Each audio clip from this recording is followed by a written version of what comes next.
Oh shit!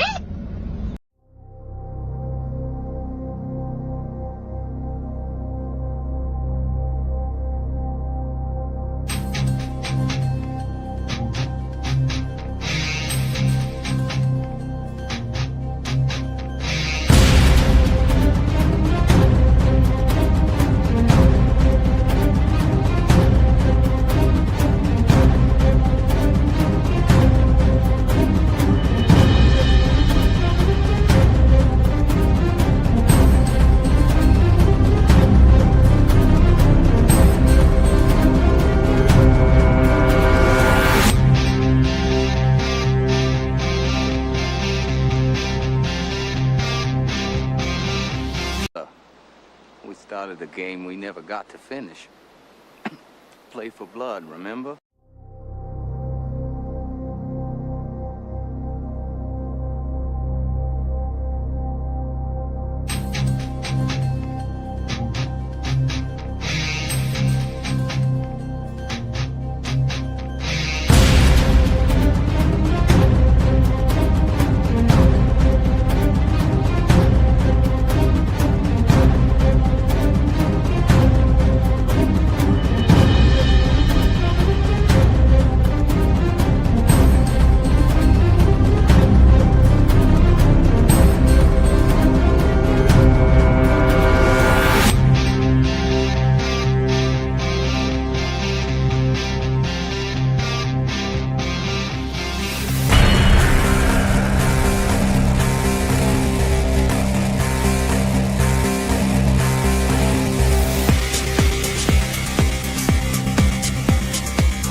Somebody just walked over your grave.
Yo. He's called Prosperity 2.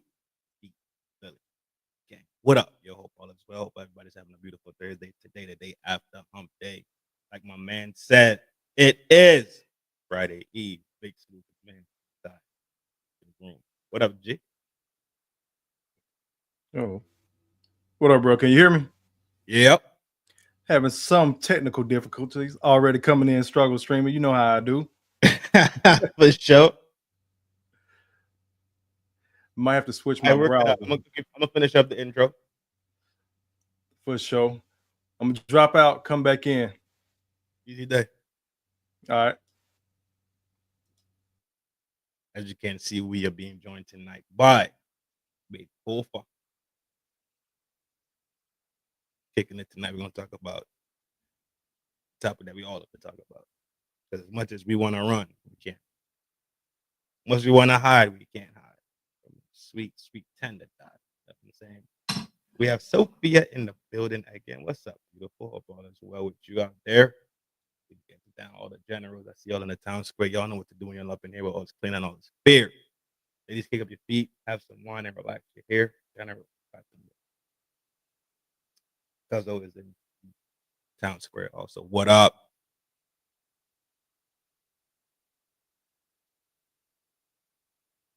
Fight Roulette. The man of the hour. Wrestle with his computer over there. God. Man, I'm bugged. Gotta do a quick edit at the same time. Y'all know what to do, man. This is FDNHT Trin. He and I is him. Slim, trim, and I am built to win. I am Granny's baby. Moro uno flock fuerte. Humble host.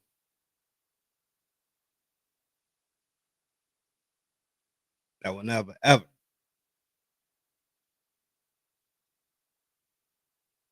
there we go. I will never, ever do the least.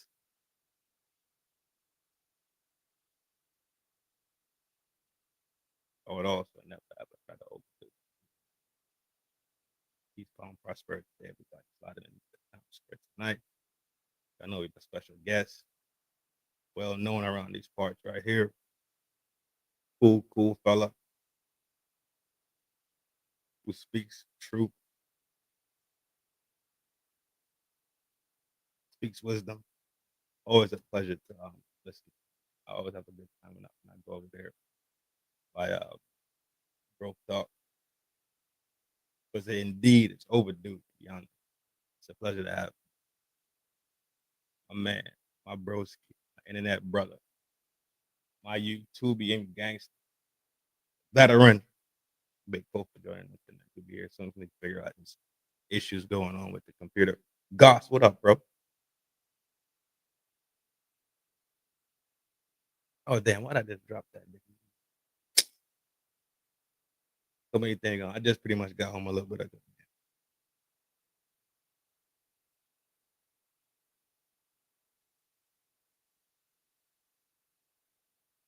In the meantime, that's crazy.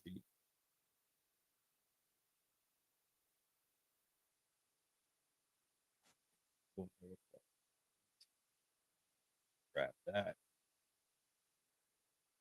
Drop that in there. Guess we all struggle streaming. Yo.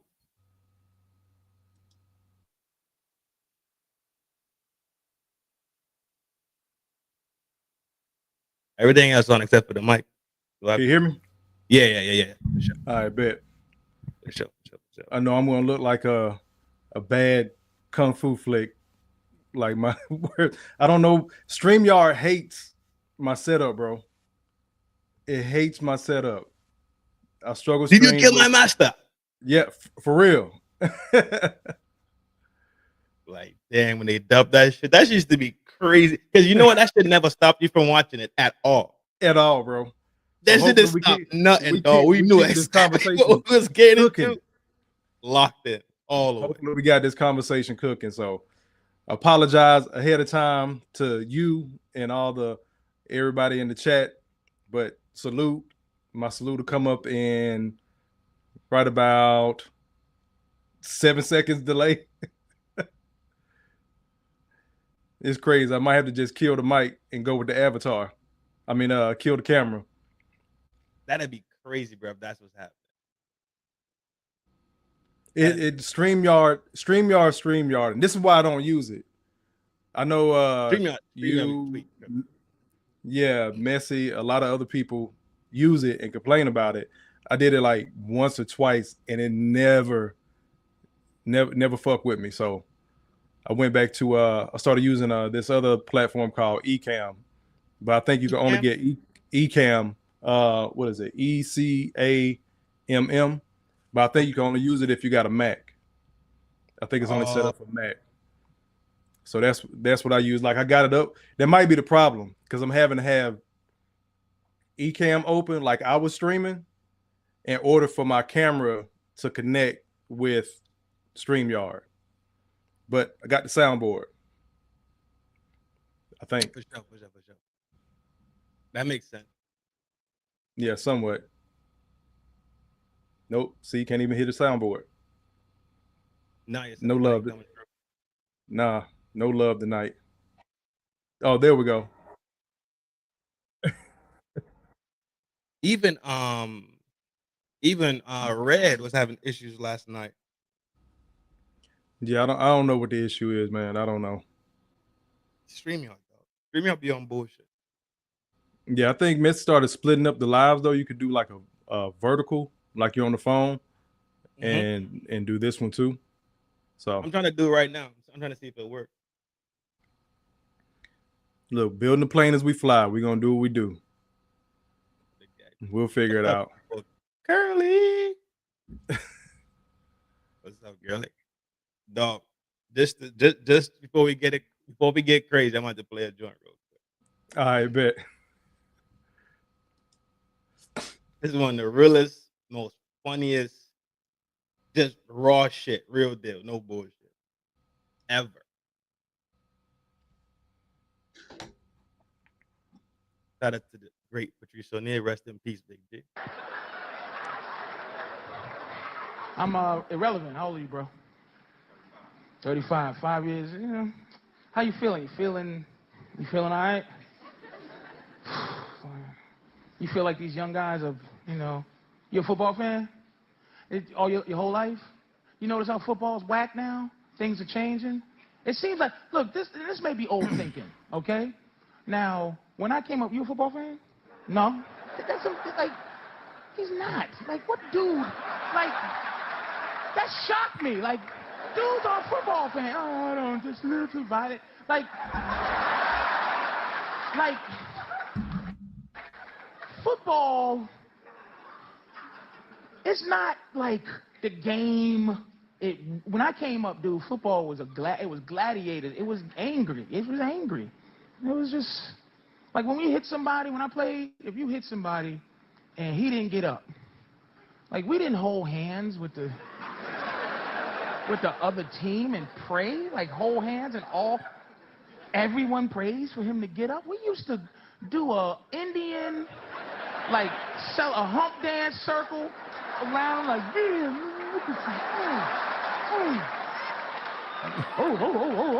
be like, and our crowd's like, he's paralyzed. That's right.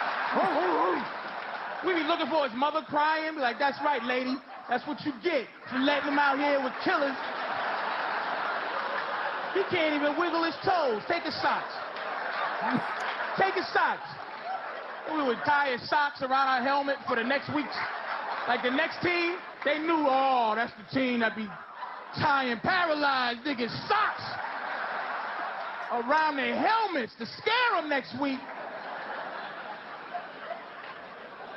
And then it ain't like we were thinking about harming somebody. It's just that's what we did, right? Oh, look at this guy. Look at this fucking crew right here. You guys are hilarious. You okay, guys? All right. Shout out to Patrice O'Neal, bro. Rest in peace, man. The greatest to ever touch the stage. From my time, at least. From my time, greatest ever. Sparkle. What's up, girl? Hope all is well. I grew up with a couple of girls named Sparkle. That's the crazy. Back home.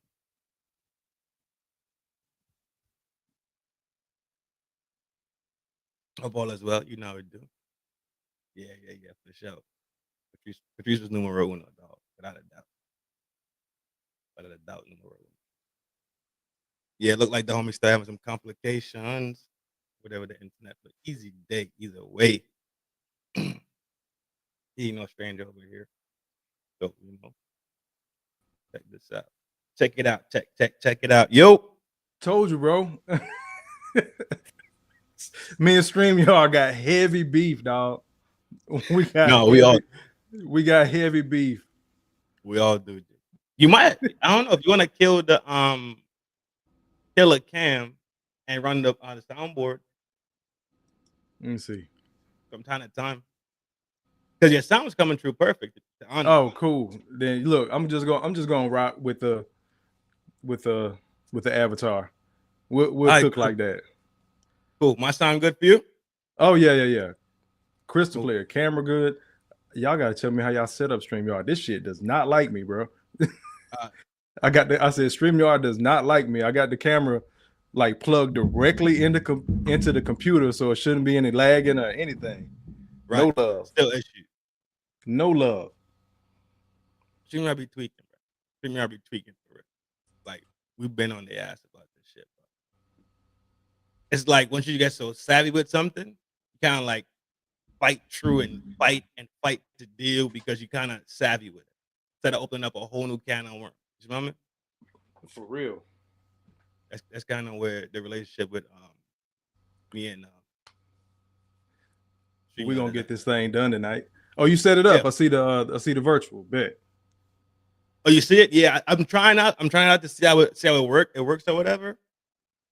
But I think if I launch this one too, like when I launch it from Channel, if I launched it on IG, I think that'll also like click into. But I'll try it next time or whatever. This is my first time trying it. So yeah, see what the views look like on that side. I know Take Heed had started using the virtual and she stuck with it because her views jumped and her subscribers jumped too. So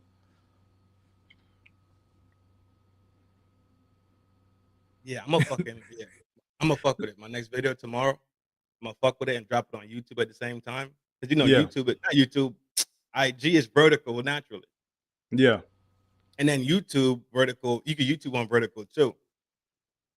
So I'm gonna drop it in both of them and see what happens and check the numbers on it. Cool. What's good, bro? Man, chilling, bro. The government shut down over with. I gotta go back to work tomorrow. So no complaints. Good thing, bad thing, ebbs and flows. I'll take it all. Just want that back pay. Want my back pay check. That's what I need. Yep. Flooded, dog. Flooded. That's gonna be a couple. That's gonna be a nice couple joints. Oh yeah, I'm good. What's up that way out there in Cali? Shit smooth, dog. Shit smooth. It was like 517 out there. Oh, that shit. Like the other day was like 5.7. That was 2 weeks ago, I think. Shit wild as hell in the West, bro. What's up, Red? We just talking about how StreamYard been tripping. Peace to everybody in the chat, man. Appreciate y'all coming through. As I struggle stream. Took up the first 15, 20 minutes of the live stream. But shit, I'm ready to cook, bro. I'm good out this way, man. I ain't got no complaints. I'm on the right side of the dirt. That's what it is, G, for real. I'm out here motherfucking vertical, you hear me? Yes, sir. Ready to roll? Oh yeah. We can get it cracking. Ready for whatever you got. Quick expedient, we cooking.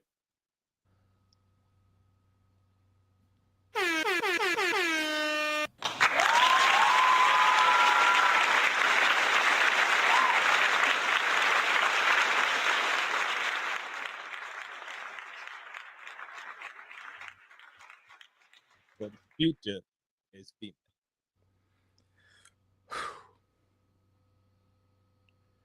What you got for me? Why is this even a concept or a thought?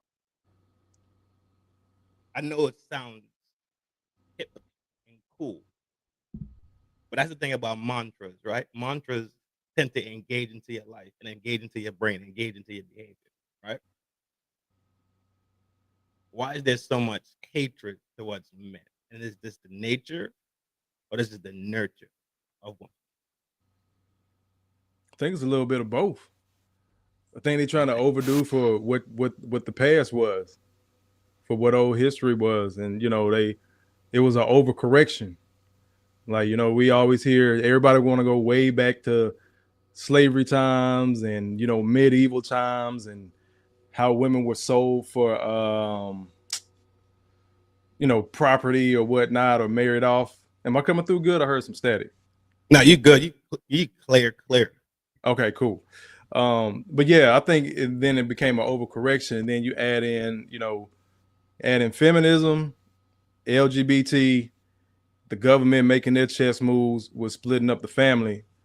I think it was directed toward, the black community. and then it spilled over to everybody else with the family court and all like that. So they became a political thing. Then, of course, a money thing. You got people now living together, but both of them paying taxes. So, I mean, it's multi-layered. But we keep saying the future is female. We've been saying that for a while now, and now we see what that's gotten us. A lot of weak men, a lot of soft boys. You know, we can go on and on for days about this, bro. For days. And it's like, do we like the results we got? Because it's stuff that was said back in the day. Men were like, you know, we don't need to be doing this. You know, you're going to make these boys soft, X, Y, and Z. I think about my grandfathers and look up 20, 30 years later, they was 100% right. You know what's crazy? You know what's crazy? Looking 20, 30 years down the road, it seems so far away. But after those 20, 30 years passed, it seemed like just yesterday the stuff was being said. And now we got caught with our pants down, so to speak. I agree. I agree with that statement, especially when you talk about back in the G. I remember my dad having a conversation with my mother about this shit. I remember my dad specifically having a conversation with my mother about this shit. You don't make that boy soft, rah, rah, rah, rah, rah, rah, and all this other shit. I remember those words specifically. So when you brought up your grandfather and them saying it, I know, shout. I heard them. But then there's the nurture part too, where, you know, the mother wants to protect her cubs or whatnot.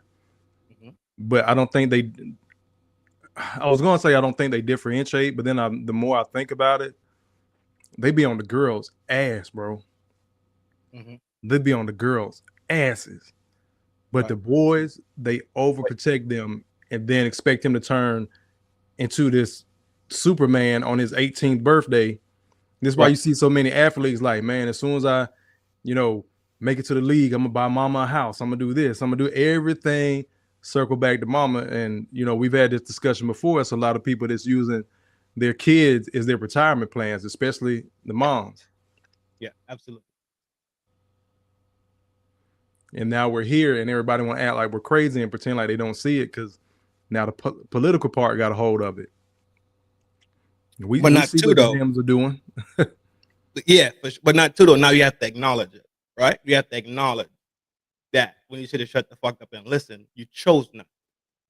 When a man was telling you from the man perspective, from a man experience, from a man living his life, you hear me? Yeah. All you have to do is shut the fuck up and listen and take some advice. Like, I'm gonna give you advice that'll be negative.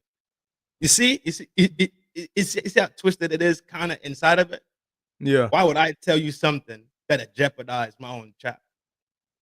Not only my child, let me be selfish for a second. As a man, if I tell you something or we need to go this way and you do the opposite and things go topsy-turvy and get fucked up, who's supposed to swoop in and save you?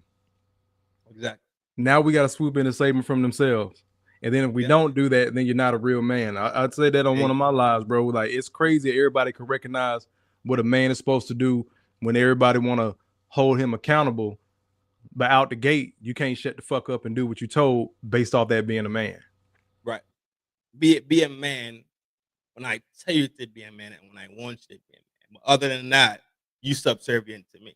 And do it the way I want you to be a man. And you better smile about it. Real talk. It's wild out here. Let's check out this little intro video right here. I loaded up. All right. By accident, I've become one of those people.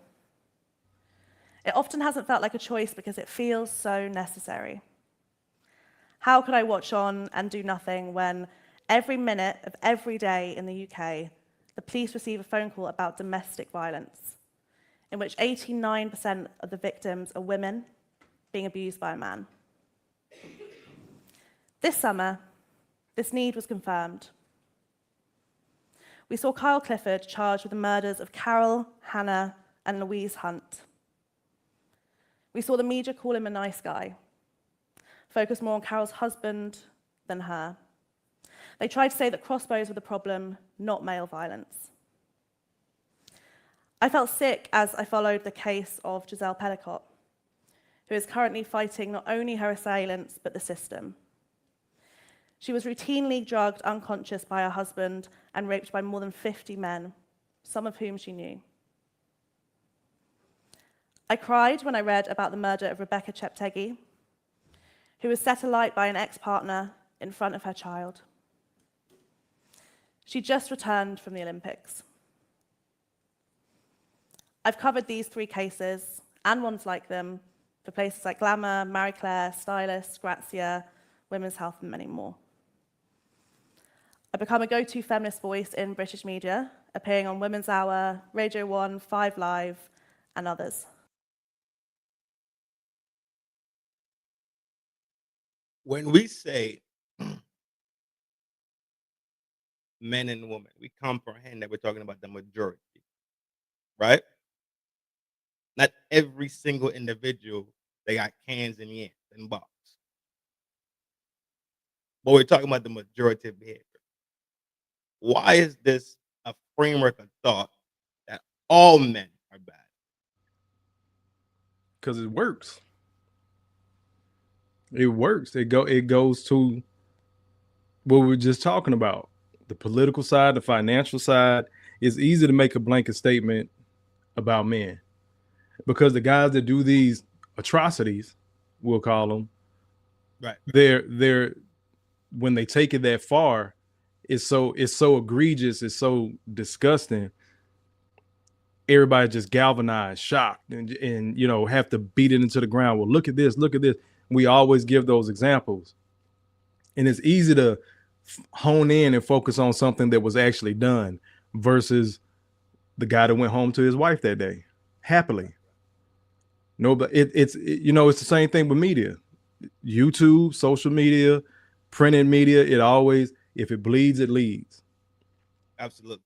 And we've broken down these numbers. As many, let's say 100,000 grapes happen. Mhm. What percentage of that makes up the totality of women that have never experienced that? Right. But people don't look at that. We just hear 100,000, which is a lot, which is way too many. One is too many, in my opinion. One is way exact. You know what I'm saying? So For we can recognize that, but even in recognition, we're trying to say, well, hey, that's not nowhere near the majority of men, and the numbers don't even reflect that. Correct. But flip the coin over, and we say, hey, more women have children than men, and men have to deal with single motherhood. Then they won't take us all out to the woodshed, as we say in the country. Like, you know what I'm saying? They won't throw a rope around your neck. It's like, it's not all women. But you get to make blanket statements about men all day. Right. It's that crazy societal conversation double standard, right? Yeah. It's when you say men, they include every single one that walk around here with a pipe and a sack, right? Yep. But when we say woman, their first defense, we already know we're not talking about all women. We're saying the majority. This is what the majority. And you could take this from data, you could take this from experience. Yeah. On their end, though, their data and their experiences ain't lining up. It has to go with the fantasy, though. The fantasy of evil men, and they like flipping the coin over again. Mm-hmm. Every woman has this. Not every woman. I'm trying not to speak absolutes, but most women have this idea of this white knight, this savior. There's going to be this Superman again, come in and beat up all the bad guys, protect her and her alone from all the bad guys. And she hopes that for other women. Every woman deserves that one man that's just fucking Superman for them. They made up this fantasy dude in their head, and then they'll try to find the guy that's closest to it because they know the fantasy guy doesn't exist. Deep subconsciously, yeah. Yeah. They know he doesn't exist. I agree. I think it's the worst L. Like, for real, I think it's the worst L that can be set. You willingly setting yourself up for that L. Willingly. Not unknowingly. But you have to, it's almost like you have to continue a bullshit narrative. And once you got on the horse, you just can't get off.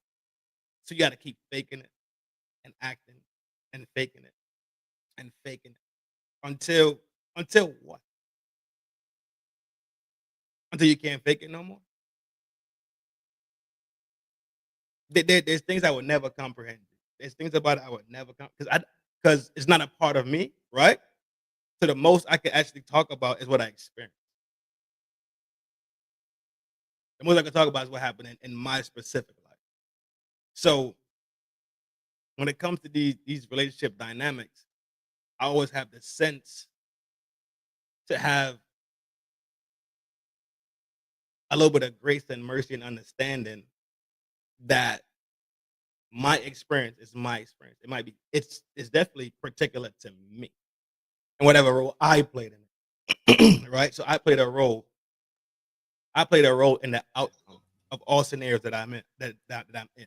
Whatever the outcome is, somehow along the way I played a role. So I take my accountability and my responsibility of it. But on the other hand though, if you hear them talk about, oh, she spazzed out and she drove her car into his house. Well, what did he do? It's not the same response that is on the other side. At all. A man can You catch a see? woman. A man can catch his woman in the bed with another man in their house where he's paying all the bills. He flip out. He's still wrong because Mhm. even in the red pill space, even in the men-centric content space and relationship talks, well, Mhm. he got emotional. He lost control of his emotions. Y'all been married 5-6 years, whatever, got 2 kids together, and you got a man in y'all marital bed, and y'all don't think this brother should flip out? I want him to keep his cool, put him out, get a passport, and get on the plane. But even me Right. saying that is, oh, you're running away from your problems. They're going to find somehow, some way to blame that man. Well, you must have pushed her into the arms of another man. Yeah. So what I started doing, bro, with my content and just in my personal life, I really took a step back. Like I always say, don't just look at your romantic relationships. Look at the women in your family and how they speak about men, what their marriages and relationships look like, and then just flip the coin over. I'm gonna say that a lot tonight. I think just flip the coin over. If it was you, how would that be received? So I just started giving back the same smoke, and I think you do a good job of that too. That we're giving. You just ask the question a lot of times, Yeah. and that's where I think a lot of Kevin Samuels detractors, they were so surprised that he even fixed his lips to ask these women questions. Things like your dress size. Like think about how people the questions he asks on a consistent basis: your height, your dress size. Yeah. Yeah. Where's your husband? Was your father in your life? Mhm. Anything that when you ask a question, now it's like you're questioning that woman's choices, and they don't like Mhm. that because they've been told, I'll say for the last 50 years, they're free to do whatever they want. And I don't think people really understand what the word whatever means. This is why you have women crashing out on police. We could watch Theo Coop. He'll show the police cam. These women will tell the police, you're not going to arrest me. It will try to fight 3 cops. Yeah. We've seen it from my channel to your channel, the Messy channel, where dudes are recording women that got caught cheating, and you ain't going nowhere. You ain't going nowhere. Right. You like Boy. what they have been told that they can do whatever they want. Not only that, too, though, there is no consequence to the action. Everybody around you, like it or don't like it, can't do nothing about it, better not say nothing about it, and better lay down next to it and fucking like it. I said, dog. That's why I always say women are never ever taught to be responsible and accountable. Hence the reason why you hear they just speak differently from us. Yeah. The little meme that no with the little I'm sorry meme.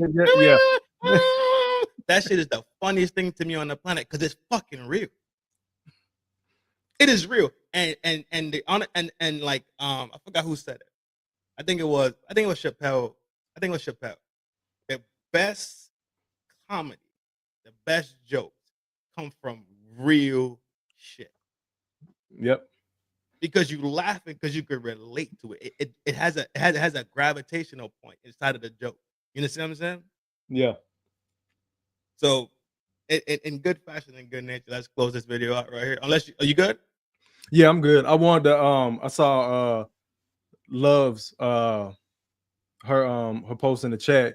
She said, I know a man right now being abused. The guilt is killing him and staying there. It was a dude, and I've seen it too in the military, but it was a dude's like 6'4". His wife is all of like 5'4". Yep. When I tell you this man, she was violent towards him, like throwing stuff, hitting him all the time. He had somebody pick him up from work one day and got a call at work and was like, hey man, can you take me back by the house? He forgot his military ID, which is how we log into the computer. So he needs it for work. So the guy drives him back to the house. He's like, man, they pull up to the house. He calls her, lets her know that he's outside in the car or whatever. She brings his ID card out. He cracks the window. This big hulking 6'4" dude is too afraid to get out of the car because they had an argument that morning. And he don't want to get hit on again. And it's not the fear of her hurting him physically. All it takes is a bad reaction from him, whether raising his voice, definitely raising his hand, her word against his, and his career is a wrap. One fucking. And it doesn't even have to be true. That's the crazy part. That's even more egregious. It don't even have to be true. Just the accusation alone, they're going to get the wheels to rolling. I'm just speaking from a military standpoint. And a lot of people don't know that. I've known it's other stories too, where it's just the accusation.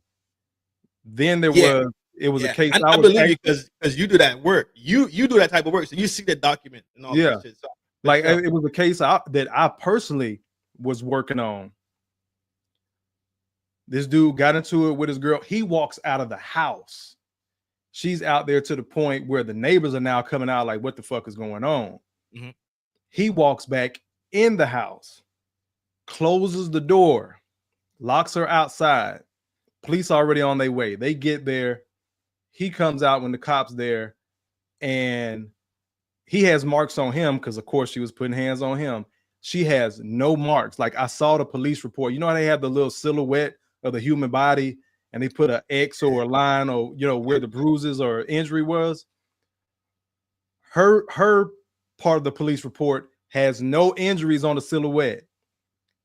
All his silhouette marks are on his face and neck. You know the police arrested him? I absolutely believe it. I absolutely believe it. There's a video online about this dude. But what happened? Same scenario pretty much, right? Yeah. But what happened was what fucked her over was there was that camera. I don't know if it was their security camera or the neighbor's security camera, but it caught every fucking thing. Every fucking thing. So the dude goes to the police station and he's like, dog, the only reason I'm here is because my leadership told me to come in and make the report and put it on file or whatever the case. He said, I do not he said this like 4 times. Let it be clear. I do not want to do this. But for some, I guess the leadership knew that if he made the report, he would have ammunition at the end of the day. So he's up there making the report. And I guess when either he was almost done or he was done and was walking out, she pulls up to the police station, tripping out again. They locked their ass up. So now he has double ammunition. You know what I'm saying? So he's armed at any time. Yeah. You got to have documentation, fellas. I've seen it, bro. Crazy. And it goes back to the way I go back to our childhood. You better not hit your sister back. I don't care if she hits you first. Little girl in class takes the boy's truck. If he pushes her, takes his truck back, it's a problem. If it's vice versa, the boy takes her doll, pulls the head off the doll, like little boys do back and forth with girls, and she pushes the boy, hits the boy. Nobody says anything. Nope. You see the crazy part about this though, and I think I forgot one show we brought out something similar. Even when the brother and sister get into it, and the parents get on his ass, They get on his ass first. Yep. They don't correct the fucking initial action that created the reaction. Exactly. They address the fucking reaction from somebody being assaulted. Then turn around and be like, well, you keep your hands off him too. I'm tired of y'all fighting. You see how that scales differently? The boy catches all that smoke, and by the time the parents or the adult authority has got it off their chest, then they turn to the girl and you leave him alone too. Like, what the fuck? Like, this boy done got his soul crushed, his soul taken from him. He's in fear of. So now I'm not. This is why you have so many adult men saying you don't hit a woman under any circumstances. I know another dude, personally know this dude. Him and his wife arguing. They just have a newborn. Baby is like 2 months old. He's holding the kid. They're arguing about whatever. They're in the kitchen. The wife picks up a butcher knife and comes at him with the knife while he's holding the baby. Hits her with a right cross, lays her out, and now he's in shock because, oh shit, I just punched my wife. He calls the police to try to explain the situation. She came at him with a knife, this, that, and the third. They locked him up. So now he has a domestic battery charge. And the crazy part is the wife told the cops, yeah, I picked up the knife and came at him. Don't matter. I don't know if you remember a couple of, it was either last year or maybe the year before. It was this chick. Yeah, got her to see Johnny Depp, indeed. But it was this viral video where this lady standing in the door arguing with the police, and they're telling her to put the knife down, put the knife down, put the knife down. She walks back in the apartment, leaves the front door open. The cops go in. Yes. And the boyfriend, and then she starts pointing the knife at the boyfriend, like, no, I'm gonna cut this motherfucker. And she walks toward the dude, and they drop her ass. Mm-hmm. When that video first went viral, everybody was like, oh, the cops hate black people, this, that, the whole, racial civil war conversation started again. Yep. And that was just because they saw her standing in the front door with the knife. I was like, no, play the whole thing. So like, let the cops drop that video quick. They let them body cam videos go like a day or two later. I guess when all the word started spreading online and went viral, they dropped. No, this is the whole fucking video, because the video just ends. I think the original video, people play the social media game too for clicks and likes. Clippies. They just show her walking back into the house, and it's like a still of her walking back into the house, and you just hear a bunch of gunshots. Yep. So it looks like they just opened fire on her outside the house, but no, they walked in. She's pointing the knife at the guy and starts walking toward him. They lit her ass up. Yeah. Then that conversation went dead silent. No, exactly. There was no my bad. Right? Look at Brick Lady.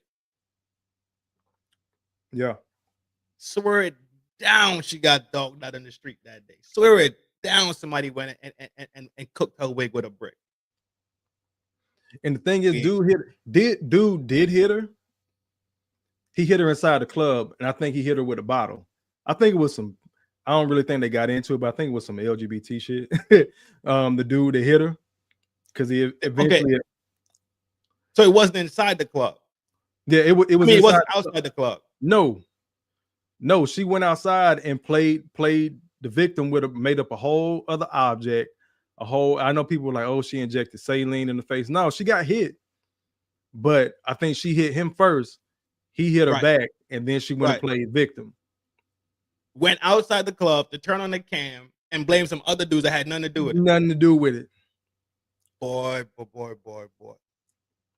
Yeah, I don't know if you ever seen the dude that that she got into it with, the hitter or whatever, but he seems a little. You never saw him? Nah. Look up that interview. He was kind of sugary. He was kind of so. Shout out to BT in the chat. BT, what up? Why? I'm gonna give him his credit, because when this happened, BT was like, bro, did you see that dude? I was like, yeah. I was like, man, he's like, bro, I'm gonna tell you what I think would happen. So I'm giving BT his credit for the conspiracy theory. He's like, I think, because it was something like masquerade party, so she had on a mask. Mm-hmm. He was saying It's still hilarious.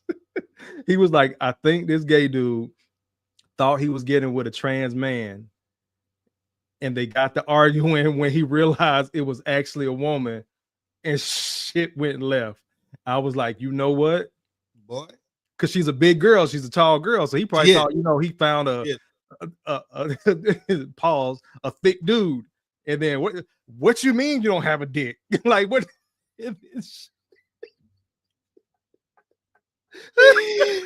Yo, something wrong with BT for coming up with that shit, man. Oh shit.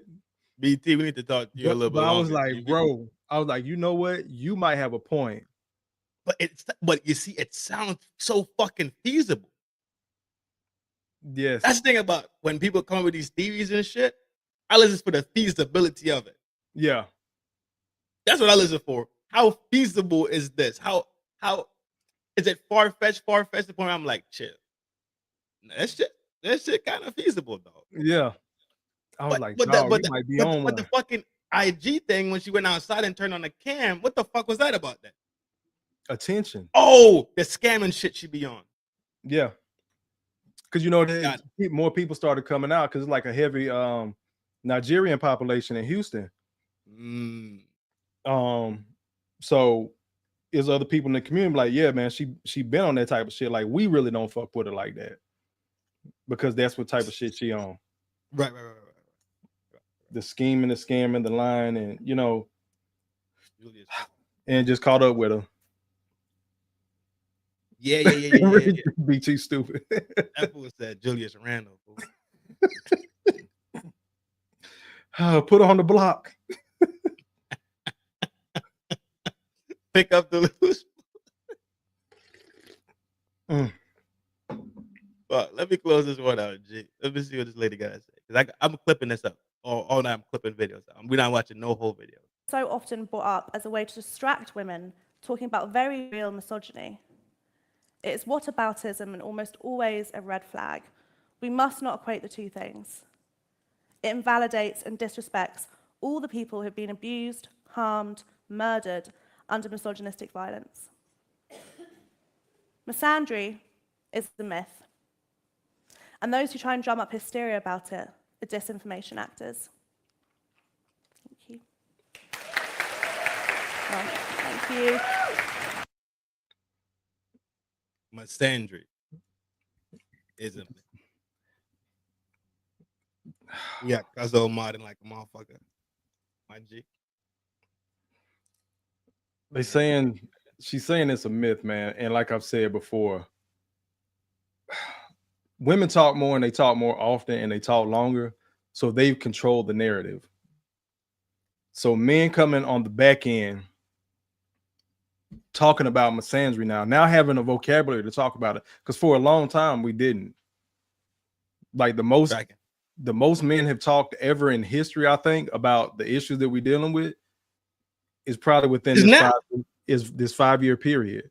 It's now, yeah. You had Tommy Sotomayor back in the day. Then you get, the startup of, the manosphere or whatever like that. Mm-hmm. But like really catching fire where this is part of the conversation mm-hmm. is like in this window of 5 years. And I say in the last 2 years is where it actually got the sticking. Yeah. Where people are actually hearing us, whether they disagree or not. It's difficult. And the fact that we're just now talking about it, we should know we're a long way off from correcting it. But dog, if you think about somebody sitting there and giving you smoke for decades, we talking about decades. Let's leave the 60s out and let's start from the 70s. That's still 50 fucking years. Yep. You've been getting smoked for 50 fucking years, and as soon as you say, I ain't fucking with it no more, dog. This is what's really going on. Now the whole world is in the uproar. Yep. The whole world is now fucking upset. Come on with the game, dog. Come on with the game. Dog, when I come to America, right? I first come to America, like, I think it was either between 93 and 96, right? Yeah. First coming to America, I'm in Brooklyn, my cousins and them up in Bed-Stuy, cooling, summertime, I'm up here for vacay, right? During the daytime, be me, my cousins, and my sisters, and everybody just hanging out. Like, we deep as fuck. We deep. It's 2 houses next to each other, and we deep as fuck. So we be watching Maury, Jerry, Ricky. The ball had one, Montel, right? The ball had one? Yeah. Montel. And I think that was pretty much it. Those are the ones I remember. Yeah. We'd watch that shit, dog. And I was like, what? So niggas ain't shit? I was like, what the fuck is it? My brain has always been just tossed in the wind about that type of shit. Yeah.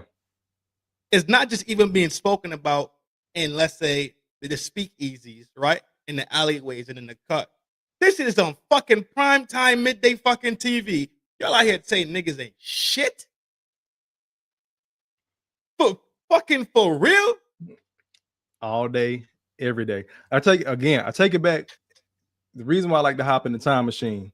And look, the reason why I take it back in the time machine, because it lays a foundation, right? I say, even with the little nursery rhymes we had in school, I don't know if y'all had them in Trinidad or not, but I know in the 80s I heard boys are made of snakes and snails and puppy dog tails, and girls are made of sugar and spice and everything nice. Everything nice. And I'm like, this boy in kindergarten, you done already called him a fucking dog. Yeah. Yeah, like, think about that. Yeah. And, it's crazy too. I'm like, damn. And then you look at like the old Looney Tunes cartoons. What happens? The female rabbit walks by with a hip swaying, the big old lips and big ass eyelashes, the way these bitches look now. And what happens? The cartoon rabbit jaw fall on the floor. His tongue rolls out of his mouth. Eyes pop out his head. He spends the rest of the cartoon chasing this chick, bringing her flowers and candy and professing his love. And what happens at the end of the cartoon? She walks off with a big buff dude. Yep. Fade to black. Yeah. And the cartoon's over. So there was a Tom and Jerry episode, dog. Tom was macking on this little white pussy cat. The white, right? yeah. You remember that one? Yes. All right, cool. Say less. Bro, it's been Tom and Jerry. Seen it with, Bugs, Daffy, like the whole like heart beat out his chest and lose his damn mind. Pepe Le Pew, bro. They turned Pepe Le Pew into a super pervert, bro. Yeah, man. They labeled that dude a perv. I was like, what? This man been trying to marry. He been trying to marry that same goddamn skunk since I was in 3rd grade, man. Marry, not pop. Yeah, not slut her out. He been trying to get with that chick forever, bro. And constantly taking an L for being Mr. Romantic. Oh, me and more. Like, I mean, Mr. GQ smooth, and she wasn't with it. Like, bitch, you not a skunk too? Like, we both think. Fuck. Like, yeah, for sure. Don't nobody want you either. You better come over here and get this macking. But she wasn't trying to hear that. Fuck no, she wasn't jacking that shit, bro. Yeah, but all jokes aside, bro, those are those little crumbs. And then you start, then you know what I'm saying? Then you get into your thing when you in middle school and you like this girl, and it just goes on and on and on. It's either it's not enough to either get with her or it's not enough to keep her a lot of times. And you're constantly trying to check those blocks, as I say.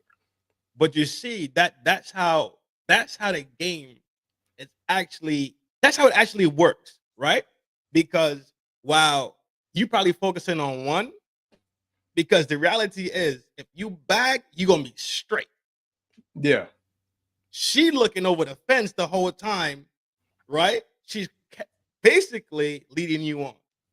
Yeah. Because as soon as bruh that she really think is fly, the one who got the flyest jeans out, the one who got the who's a junior that had wheels, the one who at winter time he had the fresh winter coat, the sports team's coats, he had the starter jacket, fly shit, right? That tells you that women look at objects that men could acquire as security for their own game. Because the only thing they really gonna give you is some box. For real. Yeah. in high school, what the fuck she's gonna do? She ain't gonna come clean your room. She ain't gonna be in your mother kitchen cooking, knocking pans. Fuck no, you crazy? No, I was explaining that to my homegirl the other day. We were talking about relationships and stuff like that. Yeah. Now I was telling her, I was like, men take a heavy toll when shit, fizzle out. Because you got to think about y'all, women always tell us the work we're supposed to do to get them. So you find a guy that's doing this work, and then, like I said, he doesn't get you because what he was doing wasn't enough, even though that's what you said he needed to do, or he does get you, and things fizzle out, which relationships fall apart. But most of the time, he's gonna pay for that breakup. Sure. Some way, shape, form, or fashion, whether it's mentally, physically, emotionally, financially, we know. And like I was telling her, I was like, most of the time when we leave or shit doesn't work out with a chick, the only feather we can really have in our cap is at least I fuck. That's it. I can't think of anything else. It's not like she gonna pay you child support and alimony like that. I know things are changing, which feminists are mad about. Think Holly Berry, because some of them having to pay child. But in comparison, yeah, it pales in comparison. That's how unique it is. That's how unique it is. We can only name one or two. That's how unique that situation is. Yep. Halle Berry. That's the one that everybody knows. They say Federline, but that whole scenario was completely different. Yeah. Granted that he did get breaded up, and he did, but that whole scenario was fucked up, right? It was a bunch of bullshit going on. So I really don't want to count that one for real. Yeah. But it still did happen. So even if you want to count Federline and say Federline got breaded up and Halle Berry breaded up, what, 3 dudes? 2 dudes? Yeah. 2 or 3. Yeah, it's 2 or 3 dudes that she got to bread up. I'm about to play this video right here, dog. Look at this crazy ass shit. And I'm glad that you said it, dog.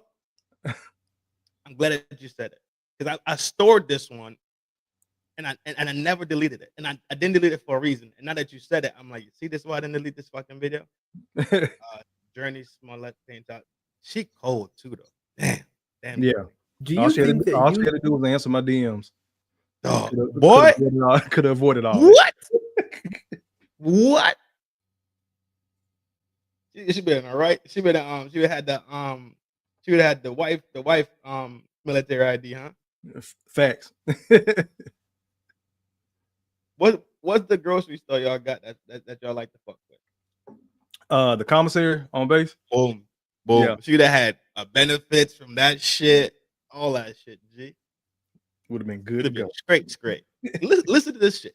This video when I say this video enraged me when I watched it over here with the Village Gang. I'm talking about enraged me, but it's out of my system now. So. You need to apologize on behalf of your race or gender to the general population? Probably not. But in this school in Australia, apparently they didn't get that memo. This article points out that Brouwer College in Warrnambool in Australia, and I probably pronounced that really horribly, they forced boys to apologize to female students because of sexism. It starts by saying that parents were outraged after they learned that their sons were forced to stand up at an assembly and apologize to their female classmates. The students were told to apologize to girls for offensive behavior on behalf of their gender. That, to me, sounds like the epitome of sexism. Essentially, though, the school... Ain't that crazy? I guarantee not one memo went home saying we're going to do this at the assembly on whatever day they did it. Oh, no. Fuck no. Hell no. The only reason it got this big is because the kids told their parents about it when they got home. Yep. Son, how was your day? And they got on their ass. How was your day today, son? We had to apologize to the girls. Apologize for because what? I got a pipe. Yeah. Because God gave me a pipe. So imagine instilling that type of self-hatred into a young man that you then turn around to say, you need to go out here and be productive and love yourself and find a woman. That's another thing that we were told to when we were young. But imagine instilling that type of thought process inside of a young man that has to grow up and basically conquer the fucking world. Another thing about this grown up as a male child, right? You are told, grow up, work hard, school, job, wife, family, house, right? Kids, Mm-hmm. car, American dream, Yeah. right? What the fuck do they tell these female children? Not a fucking thing. That Oh word girl, again. you would get a man, girl. You pretty girl. You can do whatever you want. You could do what you want, and they better fucking like it. What's up, Gail? Gail at night. That's my jam. Peace, Gail. Stylistic. That's some shit. But yeah, no, it's a matter of we living in. And when women truly say that they fuck with us and they understand our suffering, right? And they see how it's against us constantly, then you could comprehend how it's even furthermore against the melanated black on this fucking planet and in this fucking country. As a man, as a group, we got issues. Yeah. But when we start drawing the straws, you know the black man's gonna get the short straw. Of course. You smell me? Yeah. Cool. So for those women that really fuck with us, salute to y'all. Appreciate y'all. Yeah. Thank you, ladies. Yeah, no, for sure. Because they got some solid ones out here, dog. And this thing about it too. If the shoe fit, fucking wear it. If it don't, keep it smoking. Right? Mm-hmm. That's it. Hit dogs howl. That's exactly how I look at it. It don't got nothing to do with you. What the fuck you worried about? If it don't got nothing to do with you, I'm pretty sure your conversation is completely different. Oh yeah, we see the different conversation on a regular basis. Absolutely. We absolutely do. We see it on a regular basis. I'm glad we are seeing more good women. I'll just use that term, coming out saying things. Yeah. I've always I've had the good girl. I think I said this shit on my live the other night. Like it was never the hoes that broke my heart. It was always the good women. But again, I know a lot of good women on paper. They're good on paper. You know what I'm saying? But inside their relationship, so I'm not saying they're not good women. They're just not girlfriend/wife material. Because it's still the same. That's why I use the word majority all the time. Like a hoe is a hoe. I said that shit too. Like I love an honest hoe. I know what it is. But taking the L when, okay, cool, I done swore off all these other women and this is the right one. I don't want to mess this up. So I know I'm on my P's and Q's doing what I'm supposed to do. Yeah. Not saying I walk on water, ain't nobody perfect, but I'm doing what I'm supposed to do. And then it's just like, you know what? I think I can do better. I think we've made our time. And that shit is soul snatching to a lot of men. It's fucked off, though. It is. And then the justifications for it a lot of times, it doesn't line up to what was said, what was agreed upon, and the work that the brother put in before. So it's one of those things too. I know there's good women out here. But again, I think the majority of them are on what they on, and it only take a matter of time before that other shoe drop. It's rare you find a solid one. You find these marriages that are actually lasting the test of time.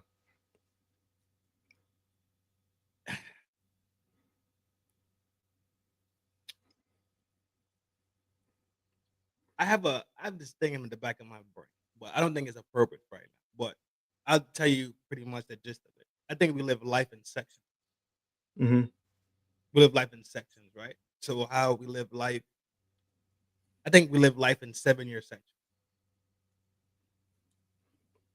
7 years as a child, you kind of getting your foot together. The next 7, you end up at 14. You kind of like got a pretty good gist of your characteristics. You're pretty decent at it. The next one, you're 21. You're out the house. You're really in the world. You're really getting bruised. You're really getting scraped up. You're really getting your heart broken. You're really going through the tundra. You know what I'm saying? 28, you're in the workforce. You're settling in. You should be pushing towards that goal. The next one is what? 35. Mm-hmm. You know what I'm saying? And 35 is the market that they say, well, at 35, you should be settled in for real. You should be headed towards that whatever career field you in. At 35, you should already be locked into it. Yeah. You understand what I'm saying? But I was looking at it in the same frame of like relationship, and I haven't finalized it yet, so I don't want to step too fast. But I'm still working on that in the relationship in a personal sense. I still fuck with it, but I'll drop it one day, bro. But yeah, so even if that is a thing, then let's say your span to be with this woman was those perfect 21 years. Then your kids are grown. You understand what I'm saying? Yeah. You did your job. Everybody did their job. Y'all stood for duty and responsibility, right? So everything is taken care of. I'm still smoking it out in my brain, but yeah. And that's kind of like you broke it down even more, but I say you got those, I say roughly those quarters in life. But from baby to 18, that's school and your parents, your immediate family type of thing. 18, you out the house. So then the next 18 years is 18 to 36. Your 20s, your bumps and your bruises, like you said. Yeah. 36, you start settling in, around that time frame. Mm-hmm. Then 36 to, like early 50s. Then it's now you're really thinking retirement. What are those golden years going to look like? And you sprinkle in the relationships. Now you said you went through your first heartbreak in your 20s, might have went through a divorce in your 30s, early 40s, might be on your second marriage in your early 40s. You know what I'm saying? That's true. That's true. So it's ebbs and flows to it, and you learn through the process. And then you have to learn who you are and what you don't want to accept too. Like that type of talk that you had on with the TED talk. As soon as I hear it, we done. Mm-hmm. I don't even entertain that shit no more. No, you can't. I'm too old for that, bro. Because we actually know the root to it, and I have this one, and then two more videos, right?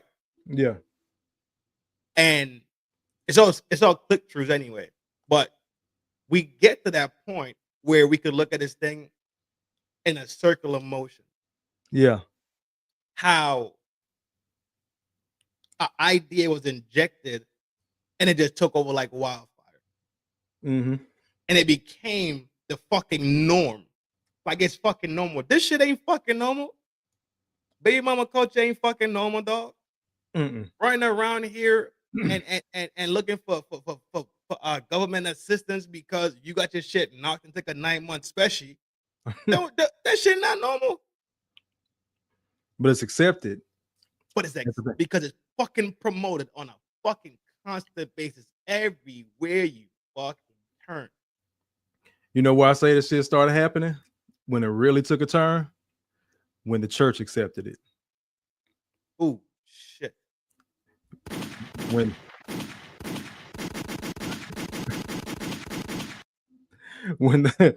the church accepted it, it was over with. You know what, J?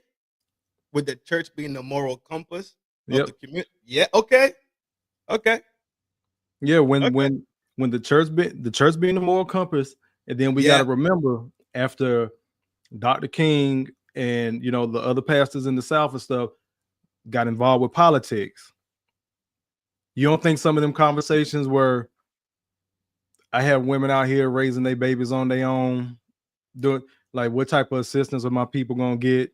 This, that, and the third. And then their corner turns. Because before I just say here in the South, little girl got pregnant or whatever, they sent her north, Chicago, Detroit, to the other family. You had that baby, and then you come back after you done worked, saved a little bit of money, maybe, or the baby got big enough, and you came back with a little brother or sister that wanted your baby. it's these fucked up family secrets. I get, but it's because it wasn't the norm. But once the black church started accepting it, I'm put this on the church. On the community. Once the black church started accepting it, well, it's okay by the pastor, so don't nobody got shit to say. Because you know in our community, the pastor right beneath God and Jesus. So if he accepted, it must be all right. Y'all men need to step up and take being this stepdaddyism. It's not a new concept. It's not. It's not a new concept. And I would just stop at slavery. We can go back to Africa. You can go to Rome. You can go to England. If your brother in arms died, I was just about. Yep. Your obligation as a brother in arms may not be to marry his widow, but at least see about her. Yep. And help raise those kids. That's what the village and the community did. There you go. Now we've perverted it so much. The men that do step in, they're held to a higher level of accountability than the actual fathers, because these fathers aren't dying in war. These motherfuckers dying in the streets, getting locked up, or just don't want shit to do with their kids. Those are the weak ass men. But the only person left standing to take all the smoke, all the criticism and critique are the brothers that step in there. But even if we take it one step back real quick, right? Mm-hmm. You taking care of your brother's wife, not your brother's baby mother. Yep. Bingo. That's the sealed deal right there, because check down. She is married to him. He's no longer here due to us stepping in, right? Yeah. Now you come back home, you say, you know what? Y'all good. Tell you what I would do. I'll merge the two households, right? Mm-hmm.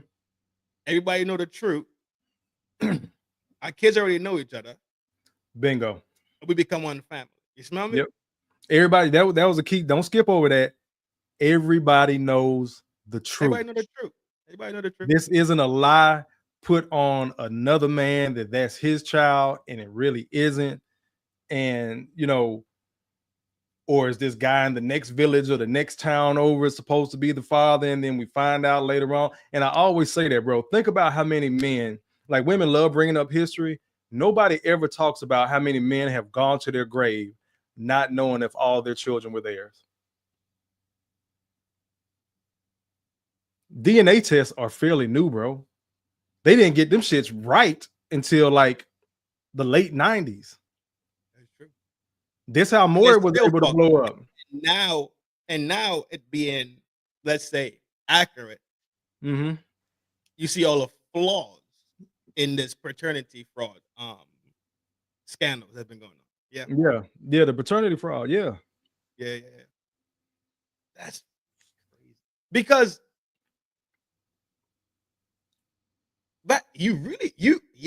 because what would you do? You'd look at this motherfucker eyeballs, his nose, his jaw structure. These is babies. They're not going to develop they're not going to develop after the cartilage. You feel me? The cartilage go away. This motherfucker be 15 years old. Be like, yo, he look like Jeremy from down the block for real. Yeah, that's where the saying come from. The baby like the milkman. That shit started back in the 60s because the milkman used to actually come and drop off milk and put it on the porch. Like, that's where the saying comes from. The baby like the milkman.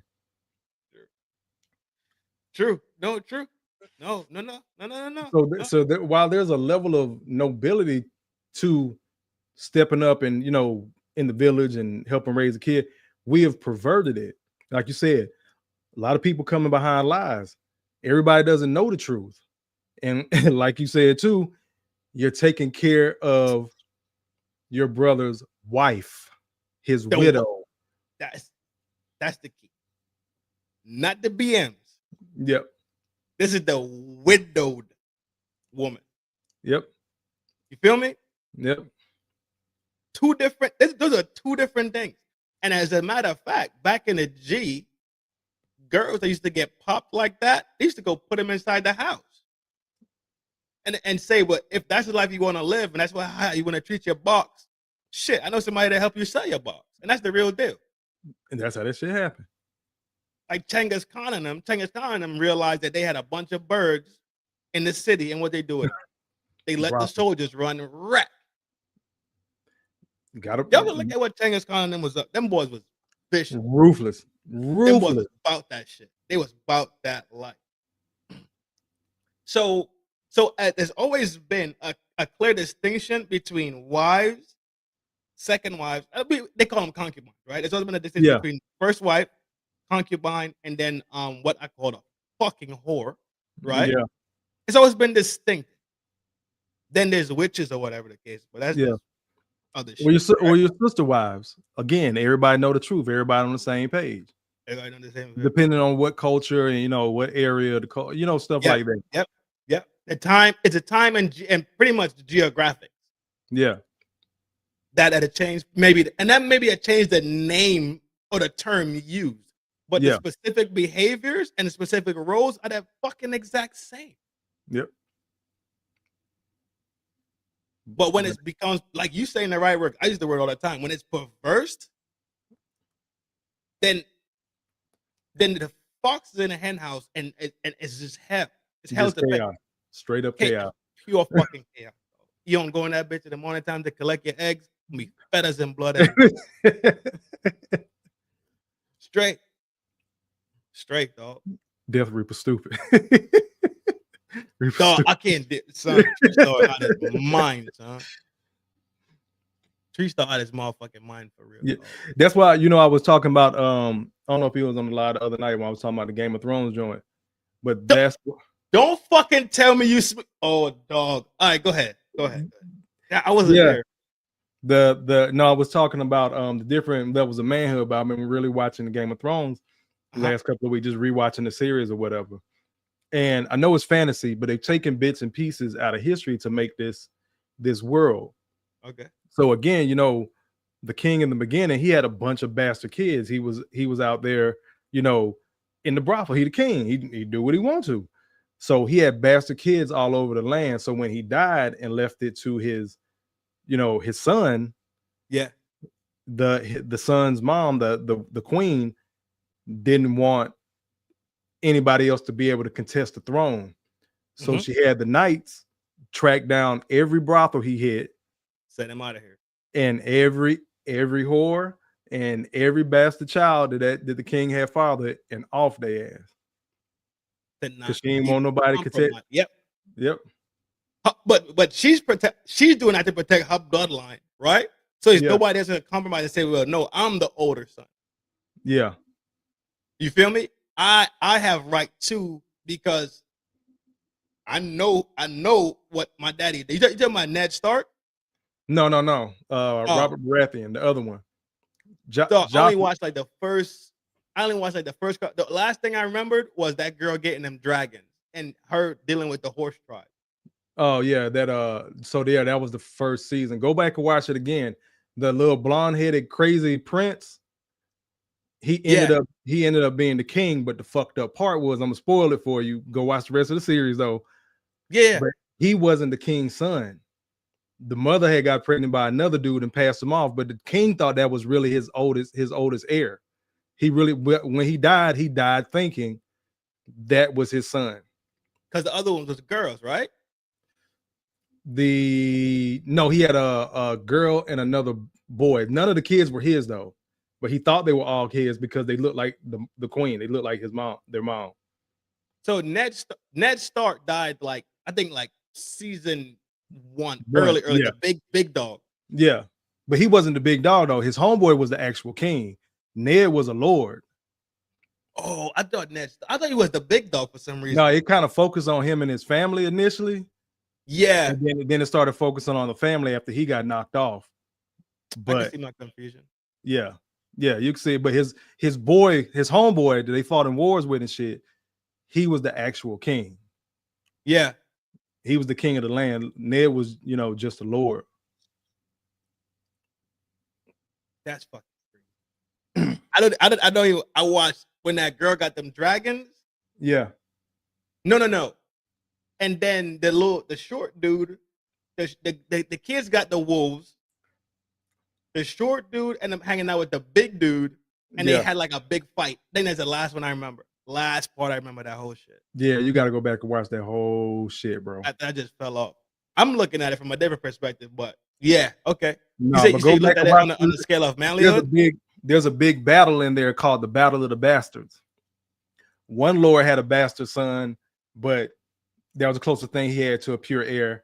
Another dude, Ned Stark bastard, the one you think about when they gave him the runt wolf, the wolf of the pack when they found the wolves. Jon Snow, and he went to Buddy go to like the snow. Yeah, he went to the wall. The but wall, he was Ned Stark's bastard. But yeah, I don't want to ruin that for you because there's some more twists and turns about that. But but just speaking about legitimacy, this stuff has always been done. Like, we know you're his son, but you're not his son through marriage. Yeah, correct. You know what I'm saying? So there's always that role to play. Like, my son, he's a bastard. Me and his mom, we weren't married. You know what I'm saying? Right. Yeah. But that's my male heir. Correct. Even though my daughter's 18 years his senior, who do you think I'm gonna leave my shit to? Yeah, for sure. My daughter's gonna be taken care of course. But everything as far as manhood and things like that, I have to teach him so he can continue the line. Now, it may not have been my plan to have him. I found out about him after his mom lied about the abortion, but he's here now. And there's other men in Game of Thrones that had bastards and stuff like that too. And they were either warriors, they were either lords and stuff like that. So again, you're going to the brothels again. They're making these babies back then. When no condoms back then, but they making these babies. They know who their kids are. They make sure the kids are taken care of. But who has the most legitimacy to claim the throne? And right now, it's my son. If I got with a woman that had kids and I raised her kids as they were my own, who actually has the right to sit on my throne? My son, bastard or not. That's and you know what, dog? Look how the fucking world turns, bro, and how we talk about things. And we talk about the same thing in so many different fucking ways. I had a whole show during the Halloween series I was doing about the sacredity of blood. Mm-hmm. I had a whole show about that. And I linked it to how vampires like blood, and I broke down how blood is and what's inside blood, and how blood is now, how they investigate in technology to use blood and all this other shit, DNA strands to like move data and information, right? But the main key of it was the importance of blood, because blood is your motherfucking nature, dog. That's fucking damn. You see? And it's us always talking. Mm-hmm. And that reminds me that this space that we in right now is a good space to be in, because we firing on all cylinders and we all sitting at the same table. We all thinking about like tomorrow. We're dealing with today. Yeah. But we looking and focusing and planning for tomorrow. Not for me, because I have a daughter, right? I don't have a son. Yeah. But I'm still, because I don't have a son, then she is my heir. She's my heiress, right? Yeah. Such as life. I'm not finna go try to make a child and try to shoot for a boy. Good. Go get snipped. Don't be Kofi. I'm Look, I was done too, bro. I had a girl 18 years. But my willingness to be a stepfather with a woman, because it wasn't no one night stand type of thing. Like, I knew we'd known each other since college type of thing. One more try. Maybe it'll work this time. It's been some years since we've seen each other. Maybe she matured. I know I have. We still don't jive. But when we was on, we was on. When we was off, it was Mr. and Mrs. Smith. So that shit wasn't gonna go well. But then find out the boy was on the way. But even with your heiress, you still got to teach her about manhood so she know what type of man to pick. It's the same thing I told my daughter and the chick I was dealing with, whose kid I pretty much raised up until this point now when I had my son, because now she mad about my son because she not the baby no more. So We're not even talking. But I told her mom years ago, because she would ask, you know, why was I in her life and stuff like that. She knew I wasn't her biological father, even though she called me daddy. You know what I'm saying? Yeah. Like it was that whole scene in what was it, Poetic Justice? What you mean she called you daddy? Nigga, what I said, she called me daddy sometime. Like so everybody knew the truth. Right. But I had to pull her mom to the side one day and tell her, like, look, she's gonna keep asking about her biological father. Yeah. She knows as much as I've done for her, as much as I love her. I raise her, I don't treat her no different than my biological daughter. Blood gonna seek blood. I remember I told her that years ago, bro.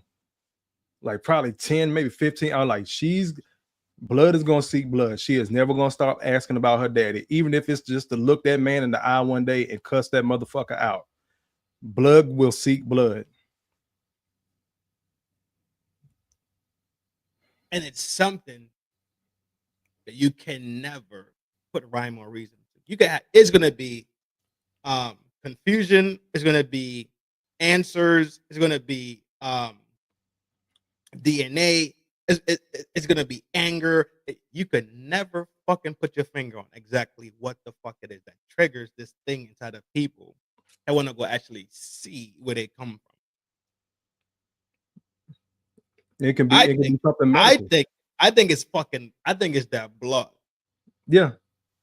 I think it's why, like, there's kids that are born that have never seen or dealt with their parent due to the parent not being here, right? Fatalities happen. Yeah. But they grow up and how the fuck they end up with the same mannerisms? Yep. How do they have the mannerism of somebody that never sat there to nurture them into it? You smell me? You are those people. You. Whether it's male, female, like my mouth, how much I cuss and shit, that's not my dad. That's my mom. My mom was a spitfire, hothead. Now, you know, she done got saved and sanctified since then. But as far as that concerned, I had to get control of my temper because I know how hot my mom's temper was. I know how cool my dad is, but I also know why he's so cool.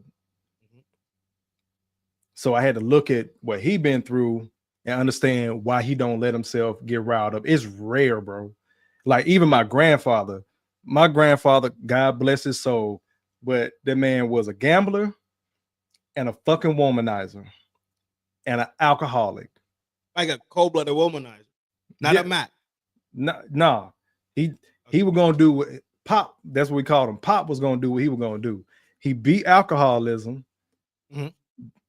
He wasn't in the back room gambling no more, but he was still gonna get that lotto on a regular basis. So he was, you know what I'm saying? It was just in him.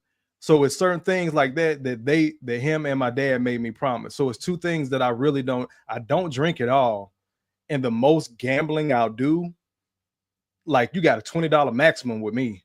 If I'm on a slot machine, you know what I'm saying? I might play a scratch off every now and then. Those are two things that I stayed away from. But it's crazy because my dad he was loyal to his first wife. That shit ain't work out. Now he been loyal to my mom. They've been married 45 years. But as far as them damn women go, bro, I'm my granddaddy. It just is what it is. It's so much shit to skip my dad that my granddad was on that I'm kind of on. Yeah, for sure.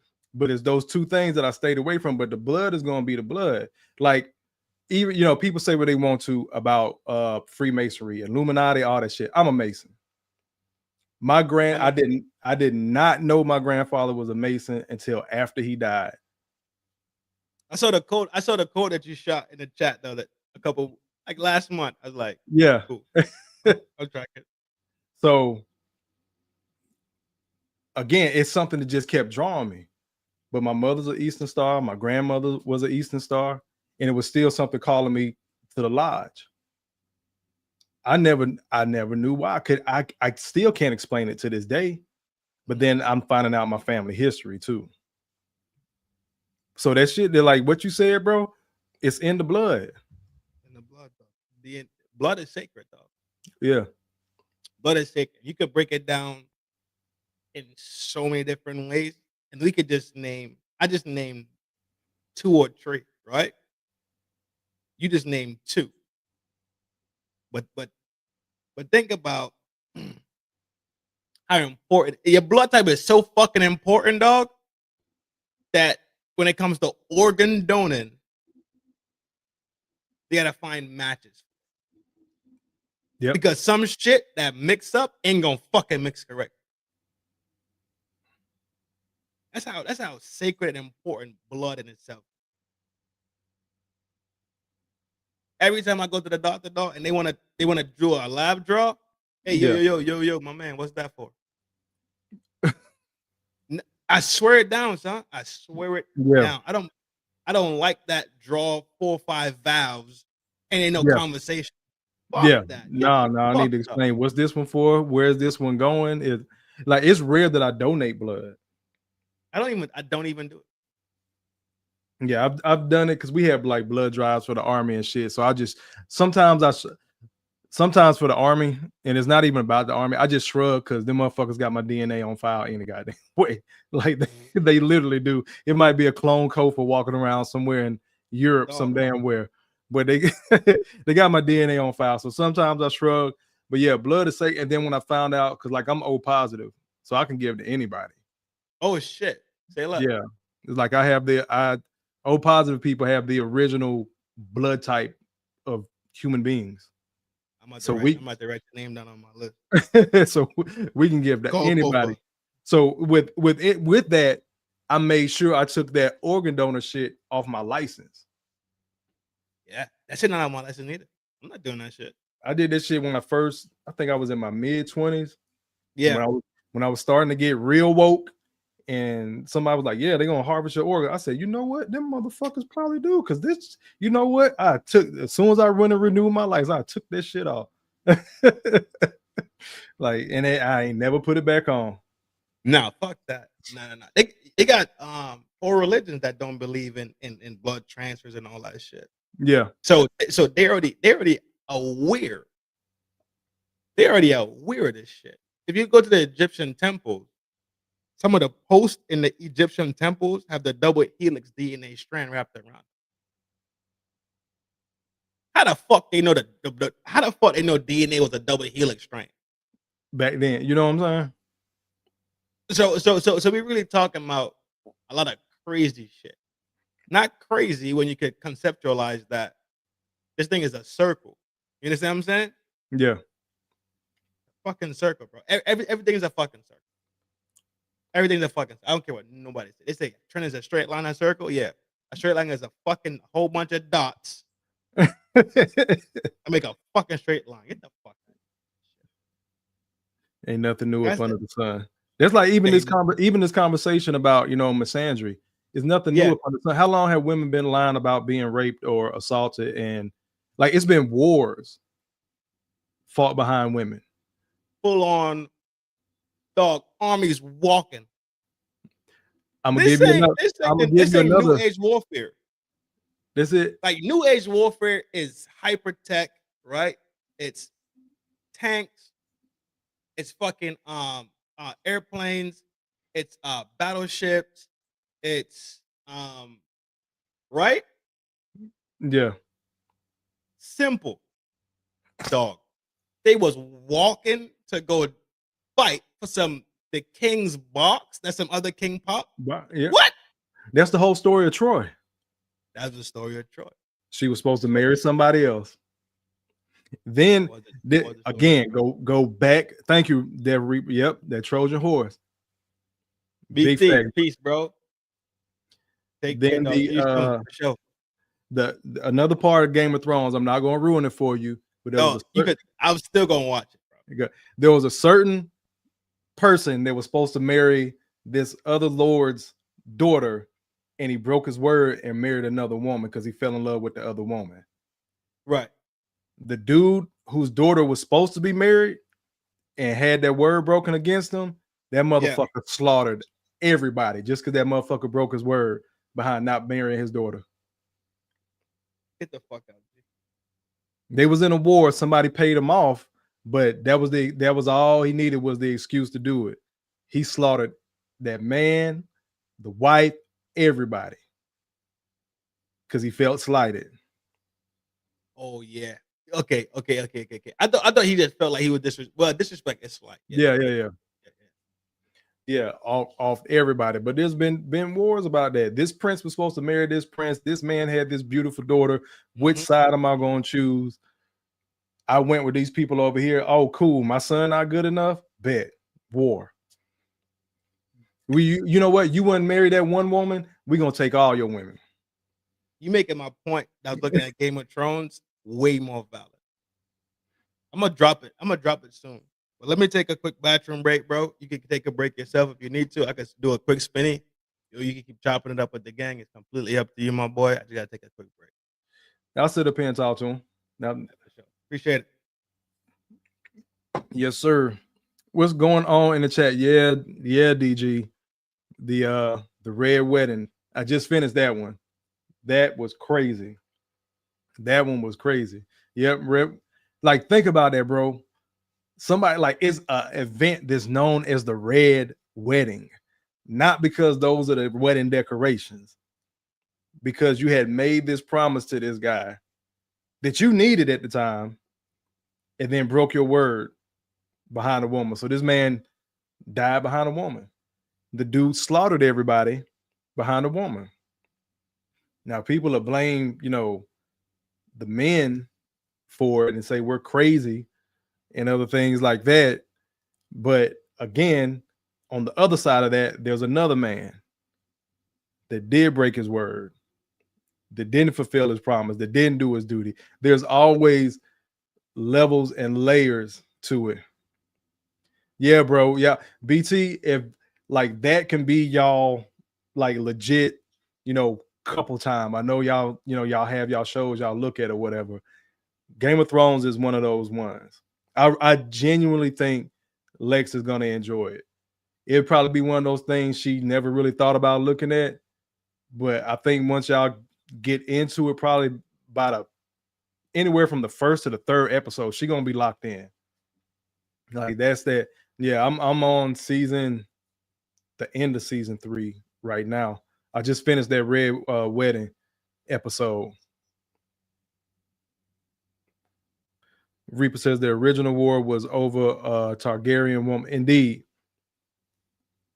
it was over a Targaryen woman, and that's when Ned Stark's sister comes into play. We kind of don't really figure that out until a little bit later on, but there's glimpses of it, I think, in like season 2. Yeah, BT says like I said, I can't bring it up because it's Trends Live, but like I said, in your live code for HBO got the best shows. I told you, bro, like Wire, Sopranos, Game of Thrones, Boardwalk Empire, they really be going in. And you know what's crazy, bro? I really think back to when I was little, like HBO was like that first like major cable network. That was the one you had to pay for to have. So I used to watch all those old shows. I was telling Messi, she was talking, I think she called me a fake or a baby Gen Xer or some shit like that. And I was telling her the movies that her friends were able to see in the movies. I remember those movies because I watched them on HBO as a kid, not realizing they had already been in the movie theaters, like, months or a year before. BT said, what's better, Kofa, Game of Thrones or Boardwalk Empire? I got Game of Thrones. My top shows on HBO, just, Kofa-isms are The Wire, probably Game of Thrones. There you go. Sopranos and Boardwalk There you Empire. go. Sopranos and Boardwalk Empire is a toss-up, but definitely The Wire and then Game of Thrones. Wire was pure cocaine. Yeah, bro, that shit was so real. And what really got me on it, I saw like a mini documentary of how they made it and stuff, and they were interviewing people in Baltimore, like cats in the projects and stuff. Like they was like, no, The Wire was real. Everything you saw, like from how we talked to the guys move and how like that shit was real. Yeah, for sure. Like that's how shit go. I was like, damn. Yo, we gotta take a quick break to shout out the homie Goss85 dog, sponsor of today's show. My G, big salute to you. Appreciate the love, my boy. Your name is officially in the banner.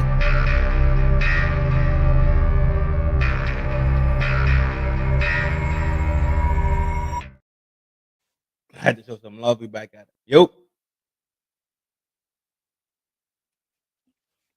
Yeah, we back at it. Yeah, we good. We back at it. He been sent it too.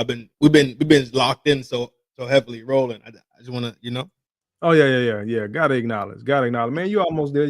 I know you got your watch hours, right? I'm almost at 10,000, G. Oh, watch hours? Oh shit, you good. You just need to like 20 something more subs to hit that 1,000 for the monetize. So I'm open for monetization. Is the they say my rhetoric is harmful. I have harmful speech. So I'll be like, oh, what? Damn, you might shit. Mine. I had that, and then it kind of just started falling off over time. So shit, just keep cooking. I know they loosen up some of the things that you had to do to get monetized and stuff like that too. So yeah, I'm not tripping. I'm not tripping at all. I'm gonna give it some more time. I'm gonna put some more in the vault.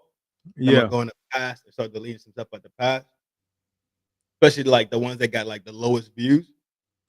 mm-hmm. Start tossing those out. It's smooth. It'll be. Yeah. No, but no, that. Go ahead. The cash app working. People been hitting it, showing support. So easy day. Oh yeah. Ain't no YouTube taking a piece of it. None of it right now. So I'm really not tripping. That's all love. Absolute. Nah, G, I'm gonna get back with the Game of Thrones thing because I'm working on a theory, and you keep solidifying parts of it. Yeah, it's so much into it, bro. Like layers, and I really like. Even when I watch those, like I watch medieval stuff, like those samurai shows.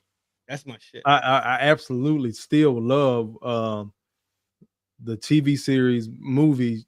Shaka Zulu from back. Yeah, loved it. You ever watch this shit? Not Roots, not the remake of Roots. I'm talking about Shaka Zulu. Watch Shaka Zulu, bro. If you don't watch all that, I like, yeah, it's dated and all that. That shit go hard to this day, bro. To this day, that shit go hard. Like you gonna see the layers in it with, this young boy coming up and he's a bastard, whether or not he's the true king, same shit.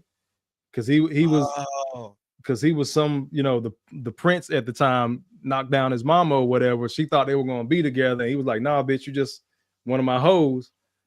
So he got shunned too. And that's why he kind of snapped and was like, oh, y'all gonna give me my crown. So that shit go hard too. All right, Sailor. And then it starts showing parts like when words start getting back to the Europeans, there's still, I don't think they were enslavers. I think they were explorers at this point. So it might have been like the late 1700s, somewhere in the mid 1800s. Yeah. So wasn't like really enslaving Africans like that. And that part of Africa, they was really trying to come down and explore, do the pilgrimage thing and all that. Try to talk the imperialism shit. Yeah, talk to him about Jesus and all that. Shaka wasn't having that shit, but he was like, y'all can kick it for a minute, see how we get down. So you get that kind of perspective from the white people too. They're like, man, they go back to Europe, like, nah, this motherfucker got shit on lock. Like, I don't know, we're gonna be able to take this land. So it showed you like what led up to apartheid, like the early parts, what eventually became apartheid in the 1900s and shit like that. Right.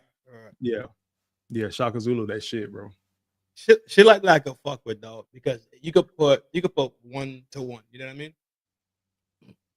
Shit like that I could fuck with. You could put 1 to 1 and see, okay, cool. I can see how this works. That makes sense too.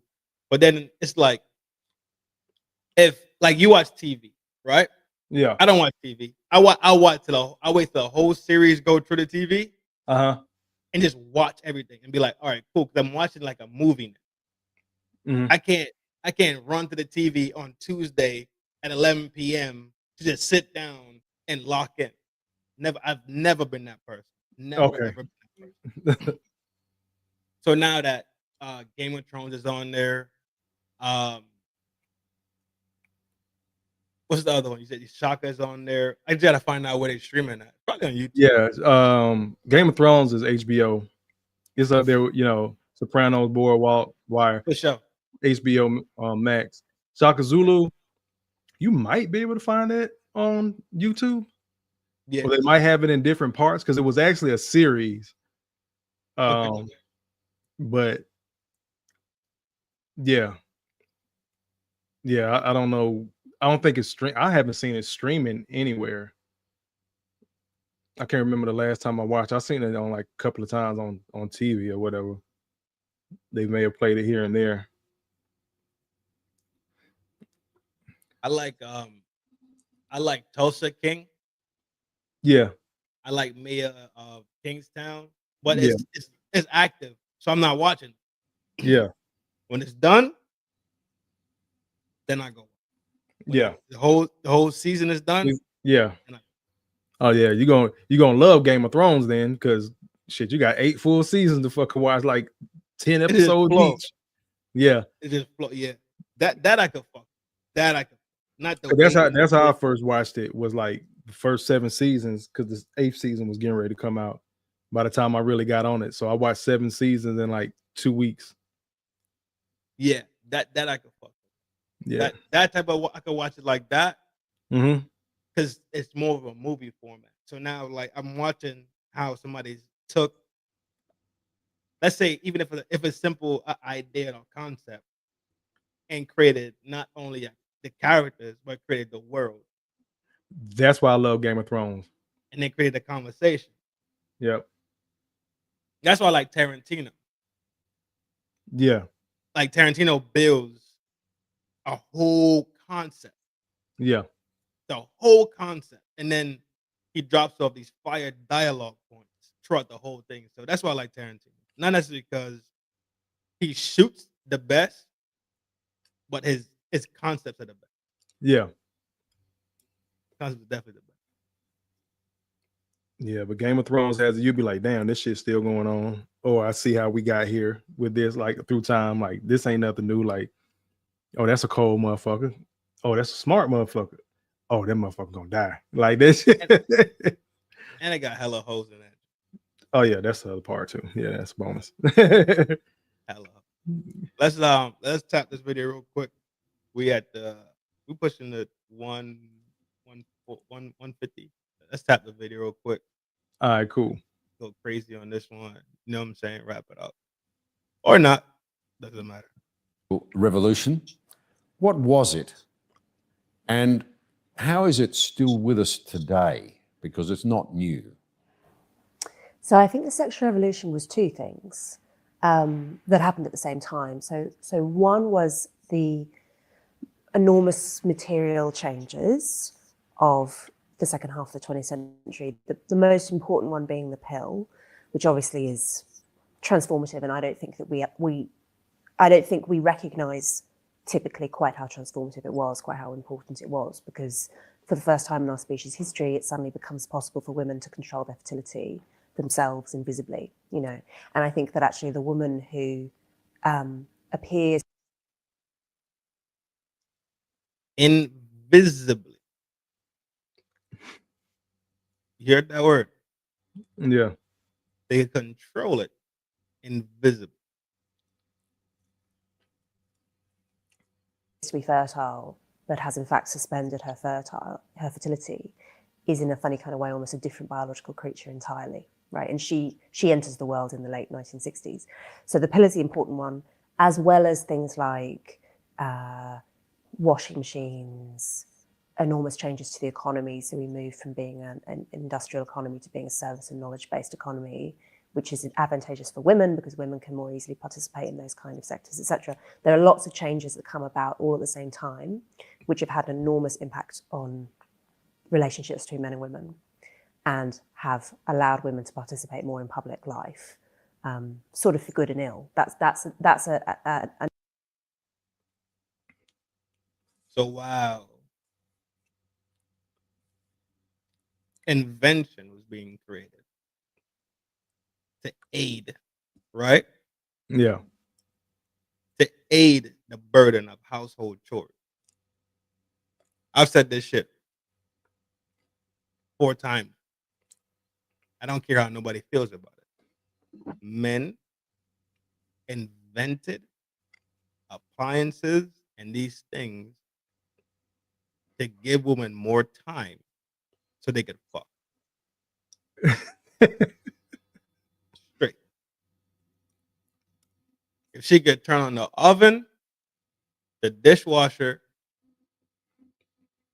and have the shit on the stove, Washing machine, washing machine running, dryer running, the little fucking Roomba Zumba shit, the iRobot that be on the floor. Yeah, She got a lot of time to fuck, don't she? a lot. I don't care what nobody says.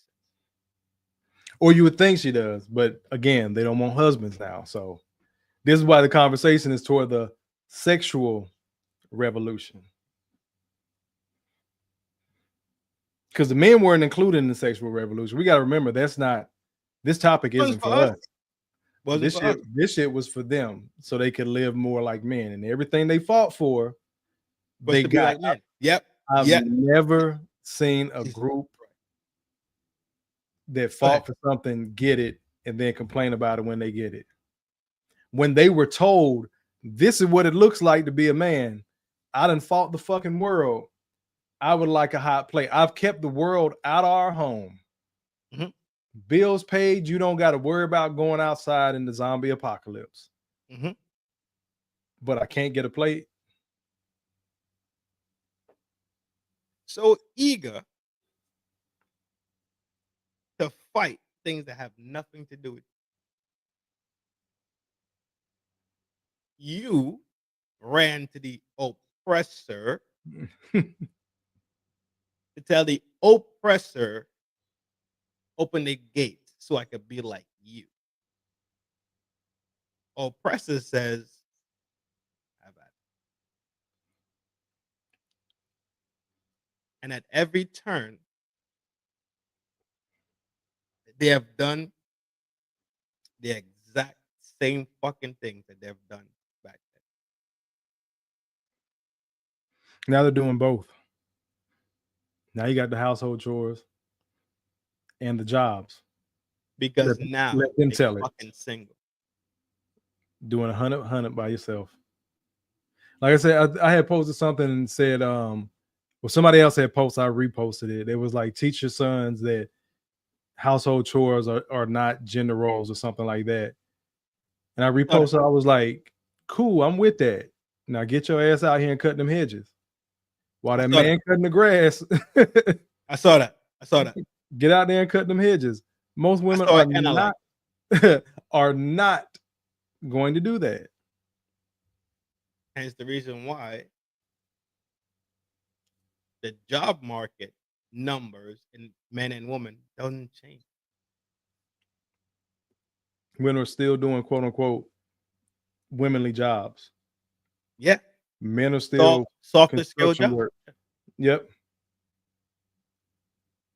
I tell you what, though, the day I believe that they was really out here wanting equality is the day I want to see them fight to have equal percentages in their roughest, toughest jobs on the fucking planet.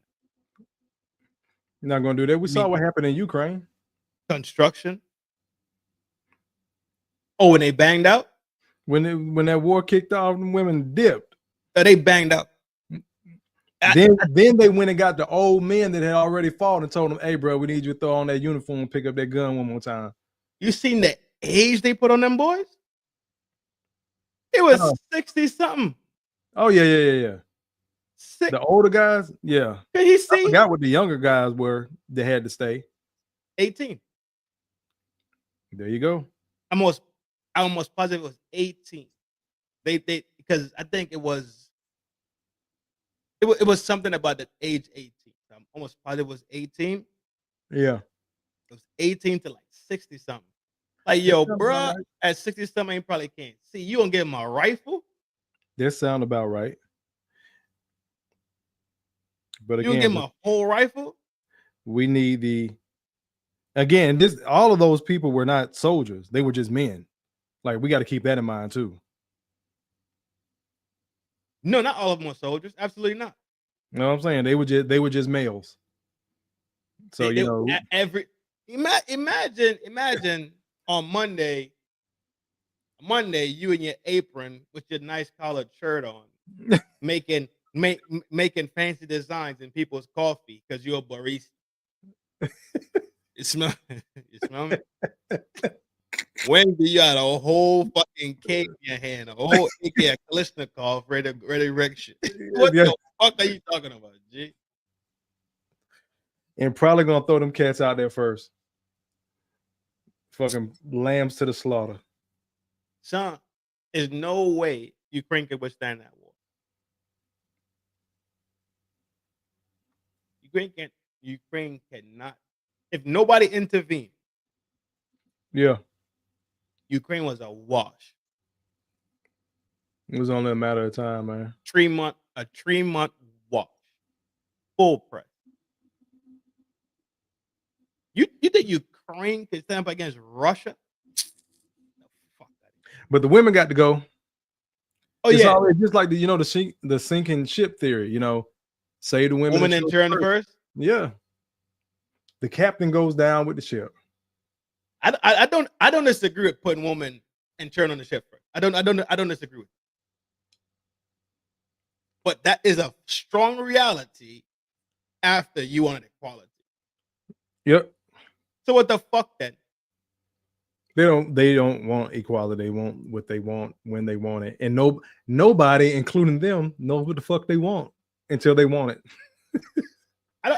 Dog, swear it down. I don't listen to what women say. I don't listen to what they say. You know what I do? Well, that I pay attention to what the fuck they pay attention to. Yeah. That's rude too. That's a good way of putting it. My homegirl sent me a meme, was like, it said a study reveals the more housework women do, the less interest they have in intercourse. Right. So I replied, gets made and whore, problem solved. Yes. She sends me back the angry face emoji. Men are gonna figure this out. Brothers are not dealing with this shit no more. Again, so you can have a sexual revolution. Getting back to the video, we can have the sexual revolution. You can go do whatever the fuck you want, but then turn around, want somebody to marry you, do his manly duties, and because you then wash some dishes today, now all of a sudden you got a headache at night or maybe tomorrow.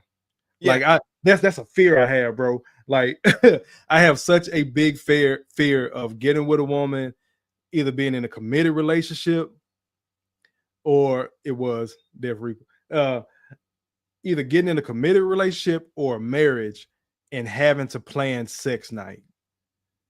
I am terrified of that shit. Like Tuesday night is sex night. Like that should be trash. I can't imagine we have to schedule time to sleep with each other. That scares the shit out of me. I'm not gonna lie. What? Ooh, it's Thursday. You know what today is? This is Taco Tuesday. Like, what the fuck? This is my taco a different way. Yeah, you know what I'm saying? What would be a reason for it to come to the level of scheduling? I had mentioned that shit before. Like people talk about marriage all the time, but nobody really wants to talk about what goes into it. Right. I think I had asked, I was like, when's the last time? I was just making a general statement. Like, when the last time you held your wife's hand? Because you got to get up in the morning, get the kids ready for school, take them to school, pick them up from school, drop them off for practice, pick them up for practice, make sure they do their homework. Both of y'all been at work all day. Maybe you've been at work all day. She's been home, whatever y'all dynamics is, but you're not together. You're not together. And most people making time for each other. Yeah. Just as simple as that. I use sex. Like I think one of BT's homeboys, he was telling me about him and his wife Thursday is their Chick-fil-A day. I don't know why it's their day, but Thursday, I don't know if they met at Chick-fil-A or whatever the fuck, but that's their thing. Yeah. They set that time aside to, and I also said, take sex completely off the table. Right. When the last time you've just been, a lot of guys been intimate with their wife? Because, you know, intimacy doesn't necessarily mean sex. Correct. Y'all haven't held hands. Y'all ain't been out to dinner. It's just y'all two. Y'all haven't taken a walk in the park. Yeah. But you're going through this. Quick question. Yeah. Are you a intimacy, like TLC, like affectionate person? I am. Okay. I always have been. Like I tell them, like, I'm gonna pinch your ass in public. I'm that guy. I'm gonna stand behind you. I'm cool with holding hands, rub them damn nails across this bald ass head. Like, bitch, do something. Like, this is why I remember you and Miss were having y'all freak pod or whatever. Y'all talking about that shit one night, and I was in the chat and I was like, I like hands. Yes. I prefer a hand job over head. Like, I meant that shit, bro. I was fucking toast on that shit. Dog. What? I like to touch. I've always been that guy. So for like a lot of this sexual revolution now, the women have, my opinion, they have changed. Where they always had this theory of the guy just humping on them 4 times and then he's done. And it's all about satisfying your man or whatever. A lot of these chicks just know how to lay on their back and bend over. So anything intimate, like the whole 90s R&B playing in the background, you know, it don't necessarily got to be that deep in lingerie or all the time, but they'll sell men on the fantasy that that's what they want, but they really be wanting to get slutted out. That, you know what? Those two things aren't exclusively mutually opposed, right? Yeah. She will, because remember, she still has to sell the dream. Yeah. So she figures out that you like the lingerie and you like the red wine.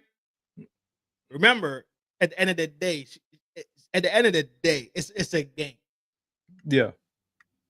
So she'll lay it on. You smell me? Yeah. But is it?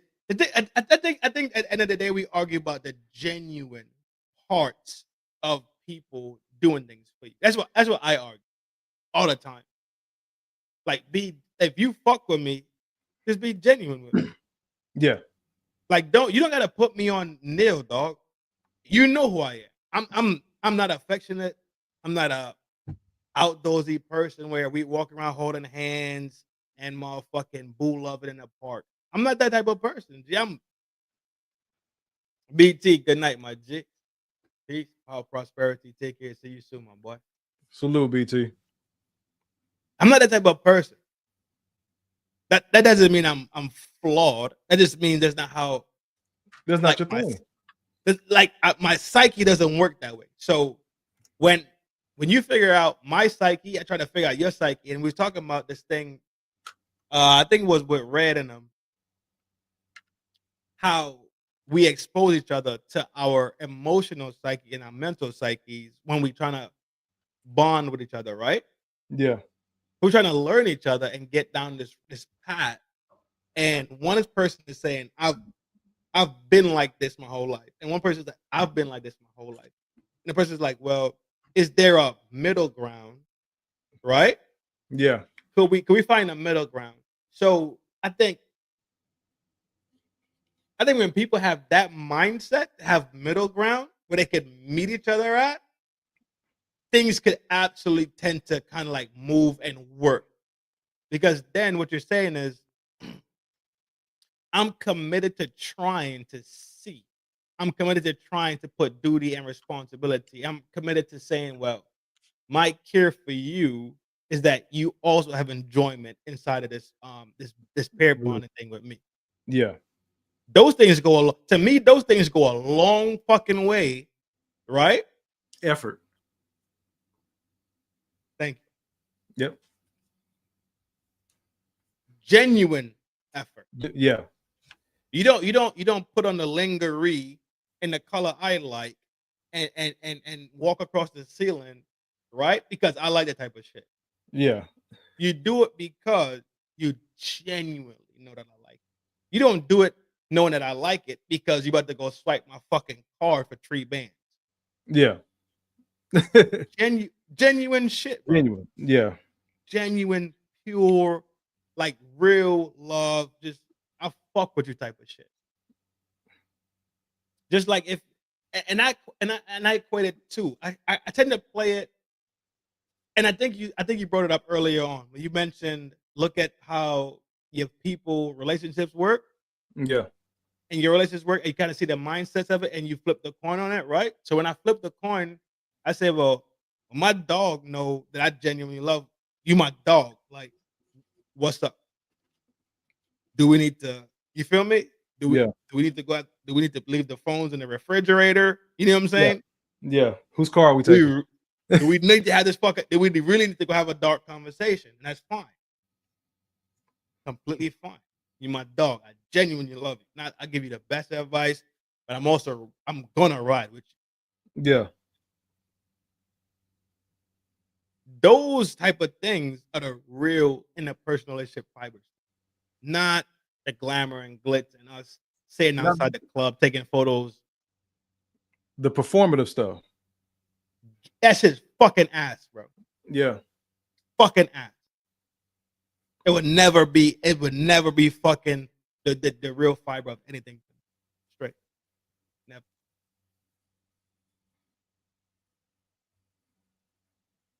And I think that's what you're alluding to when you say you are affectionate. Because if somebody's willing to display their affection for you in public, I mean it's automatic in private. Yeah. And I'm not doing a psychological analyst on you or anything. I'm just thinking. No. That's right. I'm the same. I'm the same way at home. I'm thinking to the conversation. Yeah. Yeah. I like.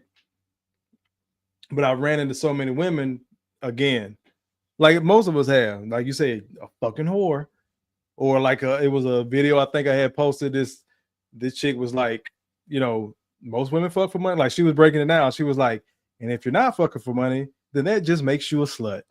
So like either way, which way you going? You heard the one that said so pretty much the same thing, but it's like wives are just married whores or some crazy shit like that. Yeah. I don't see that concept like that. But you know, I've said it. I've said it. Not because I view marriage's sake, because I genuinely believe in that. But I tell guys all the time, we all pay for it. For sure. Financially, whatever. Like I say it all the time. I've had to tell guys before, like, bro, you live on that side of town because that's where your wife wanted to live at. You bought that because that's what your wife wanted because because they got good schools over here. Right. A lot of men now in this day and age, you're making adjustments to your life based off what she wants, not just for herself, but what she wants for her children. You live on that side of town. You bought that size house. You moved in that certain district. You made sure the kids go to the private school she want. You know, we all pay for it. Like I was some married guys got mad at me. You know, they were trying to school red pill code for like, man, you just got to pay for it. And if nigga got to pay for it, he must be a lame. And I was like, bro, what the fuck you call a mortgage? But you're gonna pay for it either way. Either way. Either way, you're gonna pay for it. Before, during, and we know you pay for it after. And if we're talking about blood raw to the marrow, you're gonna pay for it. Yep. Regardless of how the fuck everybody want to look at it, we go blood raw, straight to the marrow. You're paying for it. Straight. Yep. And that goes back to what we were talking about before. The whole, you know, people say, you know, Misandry, you know, sticking with the topic tonight, but fathers are supposed to pay for their daughter's wedding. It's true. That's his last gesture as a father before he gives her away, walks her down the aisle, and gives her to another man. But all the traditionalism, all that shit is out the way. Now we got women that don't want to get married, but they want a big wedding. Make it make sense. Yeah. You know what I'm saying? And that concept, as strong, as powerful, as true as it is, it's lost in the ether for some reason. That bitches a bitch that want the fucking title of wife, but have no wife inclination in her to be kept inside of a fucking house. They want to be married, they don't want to be wives. That's why, again, video you got this whole sexual revolution. I can do what I want. Again, you look back in the late 90s, early 2000s, all these women conferences, and ladies, you can have it all. Yep. Yes. People forget what the word all means. Ladies, you can have the husband, you can have the family, you can have the career, the car. They sold these women on that, and they bought it, and they're still buying it. And it's gotten even worse because now just like, well, I'm happy single. Sometimes I just want to fuck too. Men have been doing it forever and a day. This is new. That, and third. But they're looking at the worst traits of men. And then the brothers that do want to get married or have gotten married catch all the fucking smoke. And then when they walk away, oh, he's just like the rest of them. Or he couldn't handle my individuality. He couldn't handle this. He wasn't strong enough. Yeah. It's every other reason because there's no accountability, like we said. It's taught from young, right? Yeah. I think it's this. When all you have to fucking actually offer is your fucking box, that's most likely fucking mediocre, then that's the only factor you could judge somebody else on. Or that's the only thing you could ask somebody else for, right? Yeah. You can't tell someone you can in your braggadocious entitlement. When it all comes down to it, he paid the $300 for Root Chris, right? Yeah. So now your face is slammed against the window. You overlooking on the alleyway because he didn't take you to the high rise. He took you to the alleyway. So now you're looking at people smoke fentanyl in the alleyway while getting your frame knocked. But then you're satisfied though. You got food. You got a new bed to sleep in, and you got some pipe slid inside of you.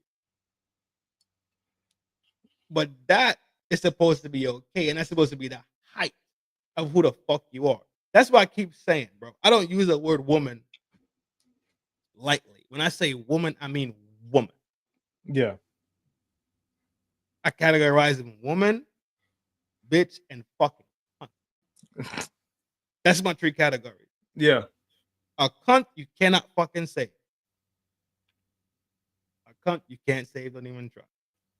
No, that's the attitude, the entitlement, all the negatives. And some women are proud of that. That's the precinct. Yeah, and it's sad we're at this point, bro. Mm-hmm. But we're at this point. For sure. So then come back to what you said earlier. When you said, fucking get your passport and slide out and do your thing, right? Yeah. Now it's an uproar because nobody wants to deal with your fucking shit. And I'm going to say it one more fucking time. When it comes to the desirability scale between black men and black women, think to see who the fuck is winning. Just that fucking simple. Y'all want to beef? Y'all want to argue? Y'all want to fucking lie? Talk shit? Kick niggas' backs in? Become passport girls? Do what the... I'm a proponent to do what the fuck you want to do. Oh, yeah. I'm telling you, do what I would.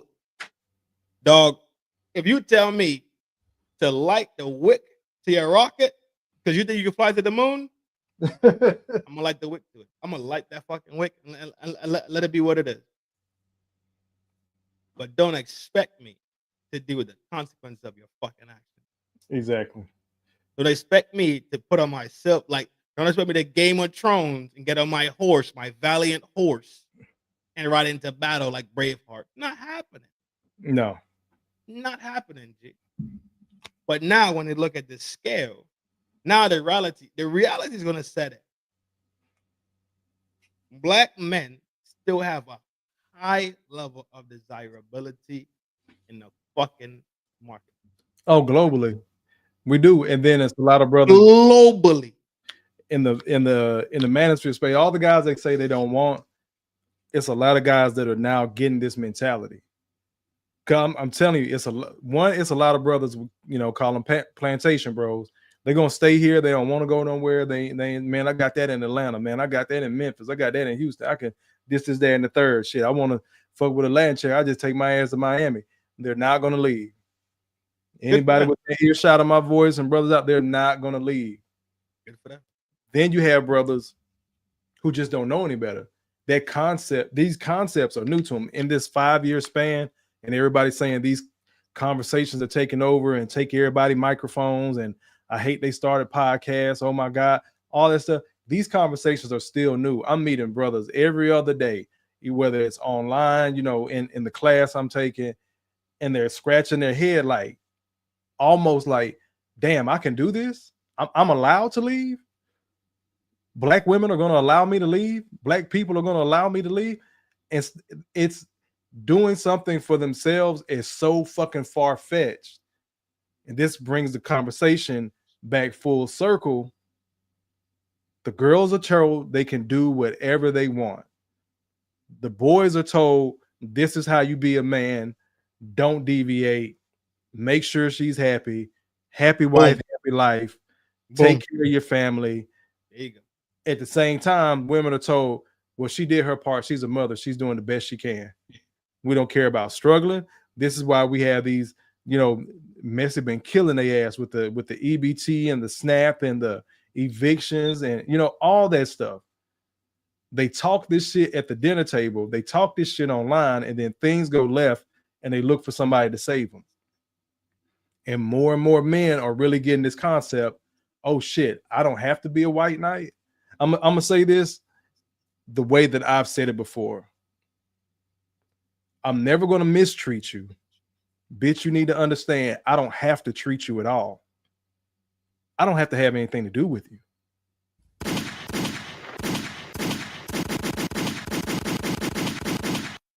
So if I do something and there's any stitch of a lack of appreciation, I'm out. It'll never happen again. I'm not gonna go out of my, I don't gotta go upside your head or take the box or, you know, just be calling you out your name just all willy-nilly, but I don't have to deal with you at all. And I think that's something that women are struggling with. So many guys have accepted it, and then there's so many guys that are thirsty that are chasing them. And now more and more men are walking away. That passport is a motherfucker. I don't think people are really taking it serious yet. I really want to see what these numbers are in the next 2 to 3 years. Because I think we both admitted to it earlier. If I can find a good woman around the corner, I'm gonna fuck with her. Regardless if I know how culture is in the Western world. If I can find me a good one around the corner, I'm gonna invest into it at least. Yeah. They don't see they looking at it as this is where the best of the best reside. But it's not. I've been to Asia, dog. Yeah. I've spent so much time in fucking Asia, dog. My mail should have been sent to them. And I've had a fucking I'm talking about sweet. I've never seen a woman this fucking sweet my whole life. I'm being honest with you. Yeah. Sweet, kind, and just fucking caring. Yeah. Like, dog, like, food is there. I didn't even ask for it. Yeah. I don't know if you follow Zoom to Thailand. You know what I'm talking about? Zoom. I know Zoom. Yeah. Richie G. Richie Mack. Richie Mack. That's who it is. Yeah. He had just put out a video and he was showing his girl, she was cleaning his toes. She was giving him a pedicure. She was like, your nails dirty. And he was like, y'all, I did not ask her to do this. She literally walked in the room while I was in Got here. up and did it. Yeah. Dog. Just like we get up and go to work. Whole different world, son. Whole different world. And see, So I gotta go. I gotta put that. It's on the list anyway, but I gotta go. But if we just talking sense, right? Mhm. Why would I sit here and deal with being treated sub fucking par? Not just by you, but by the institutions that I fucking built that lean towards you and disregards me as a fucking human being majority of that time. Fuck you. When I could simply leave this bitch, right? And go settle down. Exactly. Especially for brothers that have the option. And like I said, more and more brothers are even finding out they have the option. What's going on, Cases? Brothers are finding out they have the option and now are starting to work toward it, or they didn't even realize they were in a position to go ahead and do it.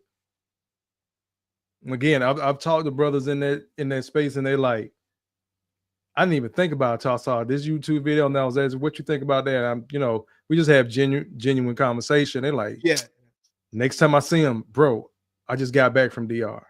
I just got back from here. Because he took that, because again, he didn't know that, especially in our community, he didn't know he was allowed to, that was a thing. And it's crazy as many sisters have been going to Jamaica getting their back beat in. Blown for however long. They perused the whole archipelago of the West Indies. Yeah, bro. Got my boy, you fuck with Drew Titan, right? Painful Excellence. I don't know if you know him. Nah, I don't know. Yeah, but he kind of Give me the link. Yeah, I will. He in the family too, so I found him through BT, and me and him chopped it up. I've known him through YouTube for years. I missed him when I was in New York a couple years ago, last year. But I think he in the Bronx, and he was saying how long when the bamboo rap video came out, he was like, bro, that's nothing. He's like, this shit been going on. He's like, I grew up with Jamaican cats. He was like, these motherfuckers would go home for the summer. He was like, bro, we 14, 15. Everybody coming back school talking about what they did for the summer. And bro, talking about, I was stretching out poom poom while something like, went home, made that quick bread. He was like, bro, we like 14, 15 years old. They started off with white women, right? Huh? This is a white woman. Yeah. Okay. Yeah. But the sisters been going down there too. The sisters quiet as kept. But they'll go. No. They started going down there, but this white woman. Oh yeah. Been sliding through. Oh yeah. I know the white women been going. They do the same thing in like South Africa. What was the big one? St. Shells was the big one in Africa. I think it was St. Shells was the big one in Africa. Something like that. The most it's St. Shells. Yeah, but the fact is they've been going. Black men are late to the party. That's why I always inject the passport to it, bro. Like we behind the curve. Go enjoy yourself. I know 4 brothers again that have gotten divorced in like the last 9 months.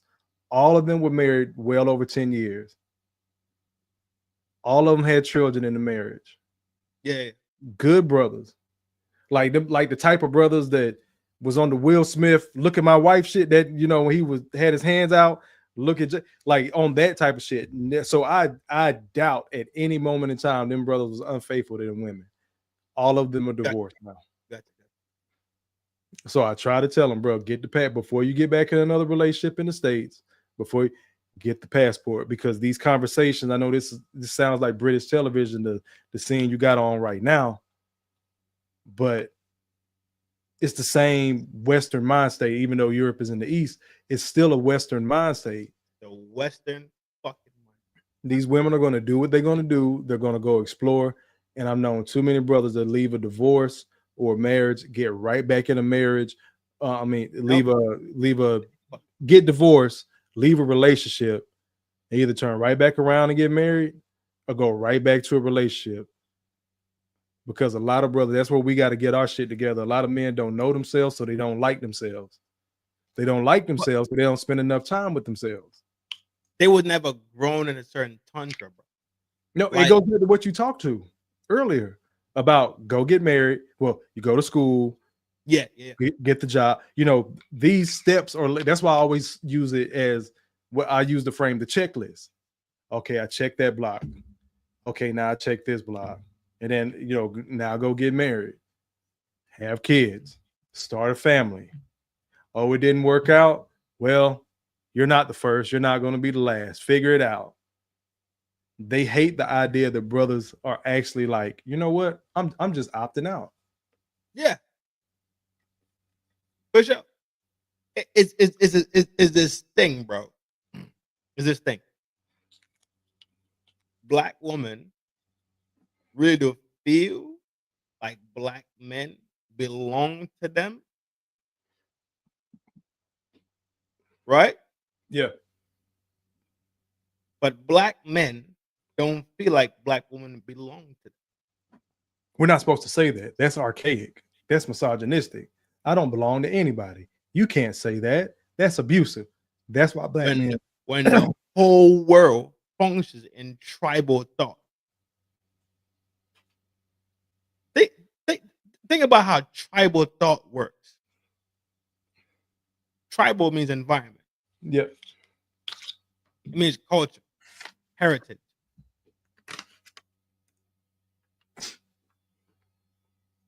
Black women still believe some way, somehow in their mind, they could treat black men how the fuck they want to, how they want to, when they want to, if they want to, and black men supposed to sit there and fucking take it. And still come home like a dog. And like a fucking mongrel fucking dog. But then black men sit here and they see how they're fucking treated. And they're saying, I get it. So you wanted us to not get it at the end of the day? So then you could continue your fucking abuse and your bad fucking behavior. Yeah. Got it. You didn't want to give the slave the information for their freedom. Now that they have the information, now they revolutionized. And they came together, and now we're talking. We're passing papers. Yeah. In the field.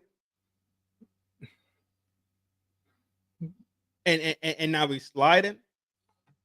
It's all leaving the planet. It's like, oh shit, like, oh, they don't learn how to read. That's basically what it comes to. Like, oh shit, they know they can lead. They done read. They read it now. I saw that, Death. I saw that, Reaper. I was going to talk about that too. They're probably going to be next week. The crazy part about it is, dog, deep down inside of us, simply because our mother is a black woman, we have never hated them. Nope. I said we are when they turn on that Instagram. When they turn on the Instagram, they the victims of us. Yeah, man. I tell you what, it's gonna be so many motherfuckers that just leave out this bitch. You're gonna have to find a new fucking scapegoat for your bullshit. Good luck to them on that. But I said that too about the mother part. Black men, we are so trained. We're not used to correcting black women because we're raised by black women. I can't talk back to my grandma. I can't say anything to my mother. Again, like we talked about earlier, you better not hit your sister back. The teacher's more than likely a woman. So it's not even just black, it's just women, period. Men across the board, we are taught you cannot correct a woman. So any type of correction, you're wrong. Oh, so I'm lying. You hate women. This is why they add everything in there. You hate women. You hate black women. You must hate your mother. Right. Because we tried to you are my. yeah. That's a crazy correlation, isn't it? We tried to correct your whorish behavior, and then they go on this whole treasure trove of you hate all women because black men are told we cannot correct them. Men, period. Culturally is different, but especially in the black community, I'm not gonna say get smart with my grandma because I want her to bake my favorite cake. I can't say anything to my mama because I want to go outside and play with my friends. I don't want my ass whooped. Again, you better not hit your sister back. If the girl is the oldest, that's your mama while mama's gone. Train. So you better do what we're trained, bro. Train. This is why this shit making people head pop off their shoulders with so many men in this space. That's gynocracy, bro. Yep. Training a fucking gynocracy regime. And a lot of brothers are struggling. It's a brother I know. We've talked Passport Bro Talk, and he comes up with every, I ain't gonna say excuse, but he asks a shitload of questions. But what if this happens? What if that happens? Was that like he's trying to find a way to not move around? Well, do they like black people? Can you the same questions, the same things we're told from the women are the same questions he's asking. When I tell you this shit gets deep, bro, it is deep, even in this quote unquote men-centric space. It's wild. You want to carry on the conversation Sunday or Monday? Yeah, for sure. Let's close out this one with this crazy looking white girl. Then I gotta get ready for the job tomorrow. I don't know what all it entails tomorrow. Coming back after a month and a half. It's gonna be, you already know what it's gonna be, dog. I know I don't have to do much. I just don't know how much bullshit I might have to listen to. It's gonna be hella bullshit. Let's close it out. We got like 3 minutes left. We close out, then we do close outs, and then we're done. All right, cool. A narrative, an historical narrative, which is normally interpreted as being straightforwardly a good thing, I want to say, look, there are some trade-offs here which we need to talk about. The thing that happens at the same time as the material revolution is also the ideological one. So it's the revolutionary ideas coming out of academia, in particular in the 1960s, places like France in particular, where all of a sudden kind of everything is up for subversion, and where the reaction against traditionalism is this new crusade adopted by intellectuals across the West, and ties in perfectly with the new opportunities presented by the pill and so forth. So I think it's worth remembering that the reason that it is not unique historically, that kind of intellectual moment of that feeling of revolution, that's by no means confined only to the 1960s. There does tend to be, as you look historically, a sort of roller coaster between periods of sexual, periods of prudishness and periods of licentiousness do tend to kind of come in waves. You have the Randy Georgians, followed by the prudish Victorians, followed by, and there have always been examples of aristocrats in particular behaving in very modern ways, sexually. There have always been those examples of this. But what's really unique about the sexual revolution of the 60s is that it stuck. It wasn't just confined to a few eccentric elite people. It wasn't just confined to intellectual circles. It became hegemonic. I mean, now questioning the sexual revolution is considered to be a crazy thing to do. And I think that's because it was backed up by the pill. It's because it became possible to basically sever sex from reproduction for the first time ever. So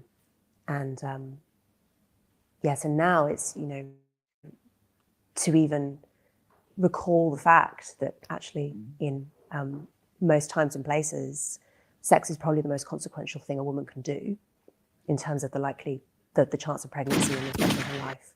You know, for many young women now is unimaginable. But for 99% plus of our species history, that would have been common sense.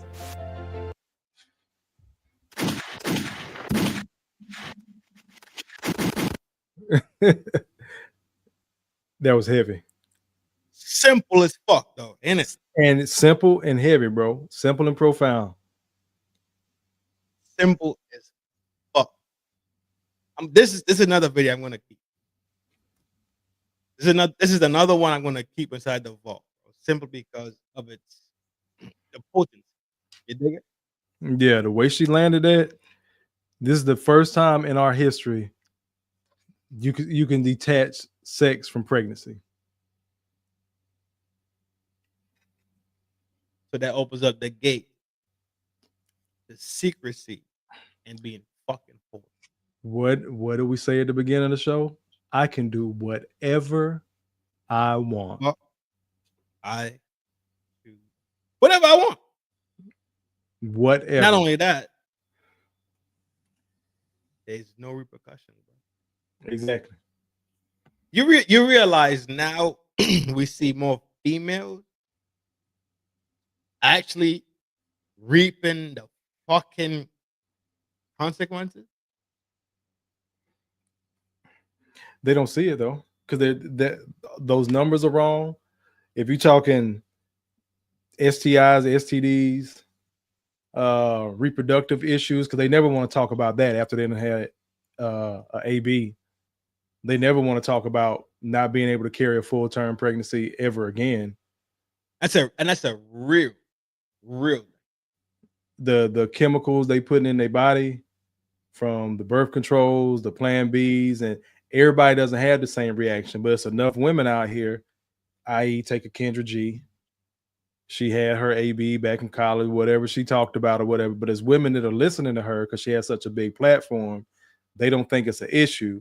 Because women, I've met women that talked about having ABs like it wasn't nothing. Like, shit, I just had one a couple months ago. I was sick a couple days. Easy day. Yeah, you know what I'm saying? It was a Tuesday. I got my coffee. I went to the clinic. They give me the rip and dump. I gotta find a new term for the AB. But yeah, baby deletion, the vet, and it's crazy because I don't know.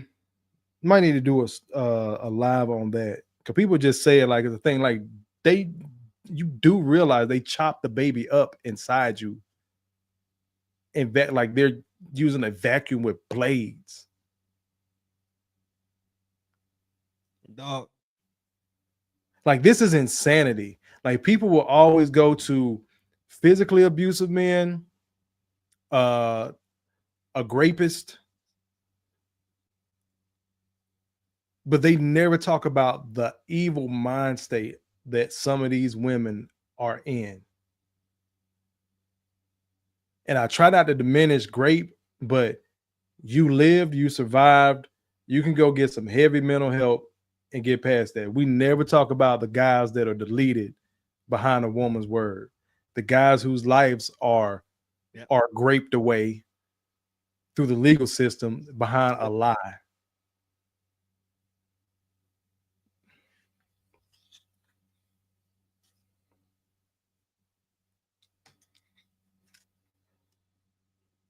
If you was taking advantage of SA, right? Mm-hmm. Completely agree.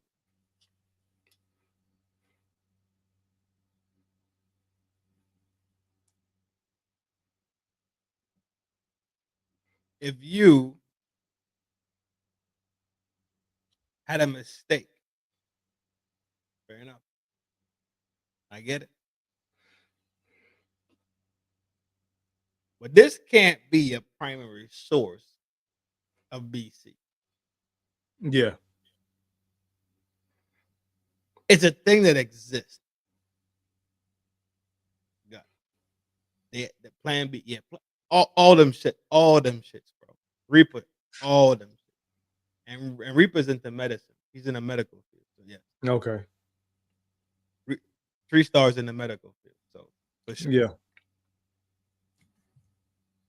There's certain pockets where even God himself will say, got it. Yeah. God himself will say.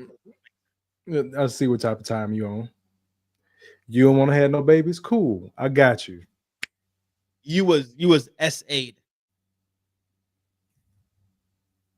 Gotta say. Makes sense. You really had a bad day. Slip up. Sure, maybe. You see that clip of that AB doctor that was talking about all the ABs he performed? Yeah, he had performed a lot. He had performed a lot of ABs over his time. And he was like, out of all the ones, I'm talking hundreds. I gotta find that clip. Yeah. He said maybe 1, maybe 2, and 2 is a stretch. Was an official essay. Was either an essay or incest. I saw that stat in that doc. So that makes sense. Like the percent, I ain't seen the video, but I saw that doc. Like what I was saying about the abuse and all that, and they just say 100,000 women and this, that. I'm just using that as an example. Yeah. One day, me and my homeboy sat out there. We was like, okay, so it's 100,000, which is horrible. That's not good. But let's take the population of women, the estimated population of women in the States. Yeah. We sat up there and did the math, bro. That made up 0.00073, like less than a percentage of a percent, like less than a percentage of a percentage, bro, of women. It's not even a half, though. No, it was less than 1%. It wasn't like 0.9. It was, I remember it was like 3 zeros and then some numbers after it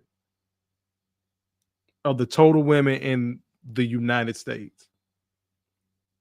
Just playing with numbers. I'm not saying I'm a mathematician. I don't do math in public, but just sitting around smoking with the boys and like having these type of conversations, like, what the hell?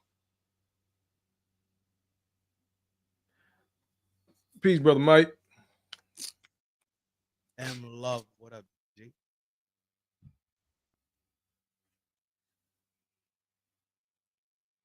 He said, is Roomba. Yo, you know what? I'm Jack. She got a Roomba. Who was that? Because the Roomba scraped the floor. Is that what you're talking about? The Roomba that scrubbed the floor, G? Is that what that thing called? It's two. It was like 2 of them. It was like one was like an iRobot, and then the other one was like a Roomba. Oh damn! They both the same thing. I think one of them you can actually see like the thing spinning. Yeah, it was on TV. Like one of them you can see the thing spinning. Yeah, the back yeah. Okay, I'm tracking. I tracked it. That was at a Roomba. Bitch got a. You say bitch got a Roomba. All right, I'm fucking with it. Yeah. You got that with it.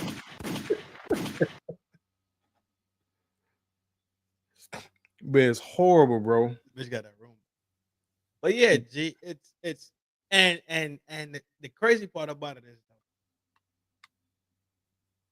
they can't comprehend how serious men think about their fucking seed. Yep. You know what? I'm gonna put that in a body bag.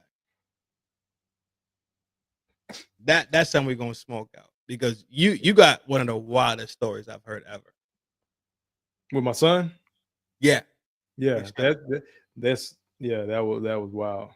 Wild. Let's put it in a body bag. And let's put that on the next show menu. All How right, about bet. All right. Sounds good. Yeah. We'll chop it up, tomorrow or over the weekend or whatever, and figure out another time next week. We're gonna build it. Absolutely, G. Absolutely. Yo, do your closeouts, G. And then it's up.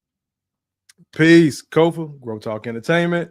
Wake your glass up or take your glass to bed like I'm getting ready to do. I got to work tomorrow. Appreciate everybody following through. Y'all can follow me at Grow Talk with Kofi. You see it there on the screen for anybody watching the replay. If you haven't already, like, share, subscribe. Y'all been in these YouTube streets long enough. I'm going to leave you like I leave you on my channel. I love you. Ain't shit you can do about it. You matter. You're not crazy. Make better choices. I appreciate you having me on, Trin. We're going to chop it up in the background, bro, and we'll figure out, the timing for the next show. I'm definitely down to do it next week. Absolutely. Easy day. Easy day. We work at the mechanics in the time. Easy day. Easy. Yeah.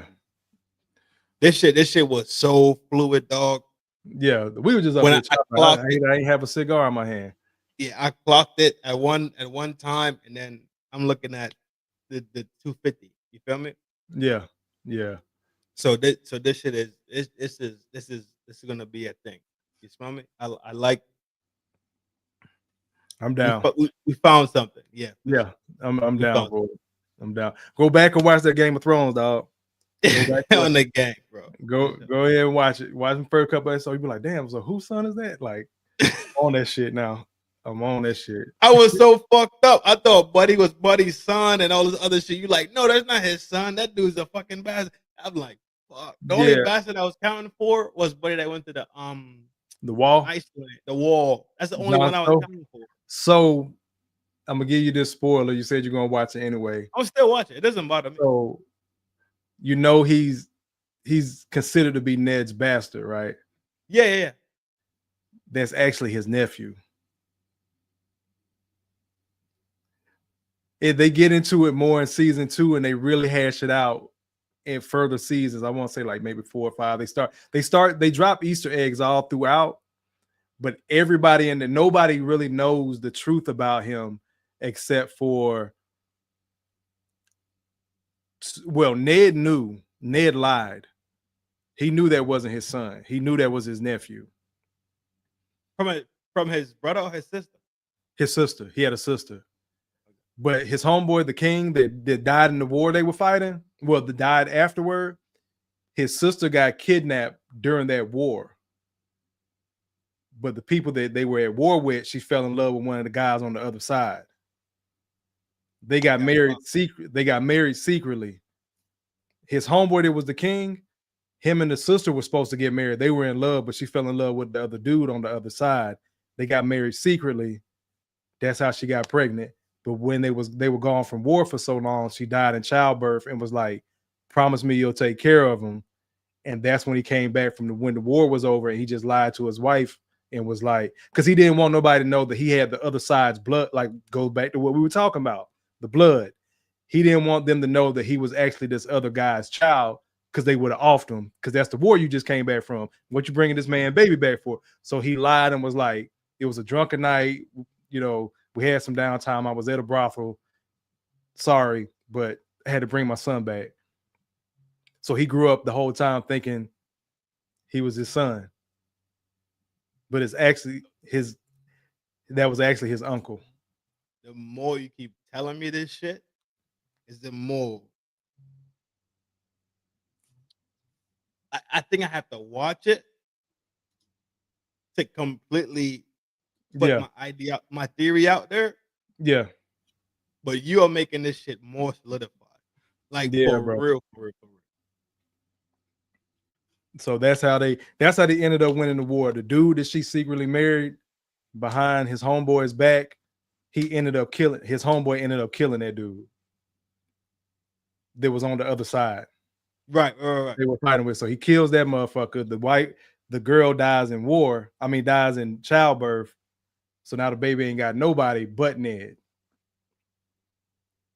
Oh shit.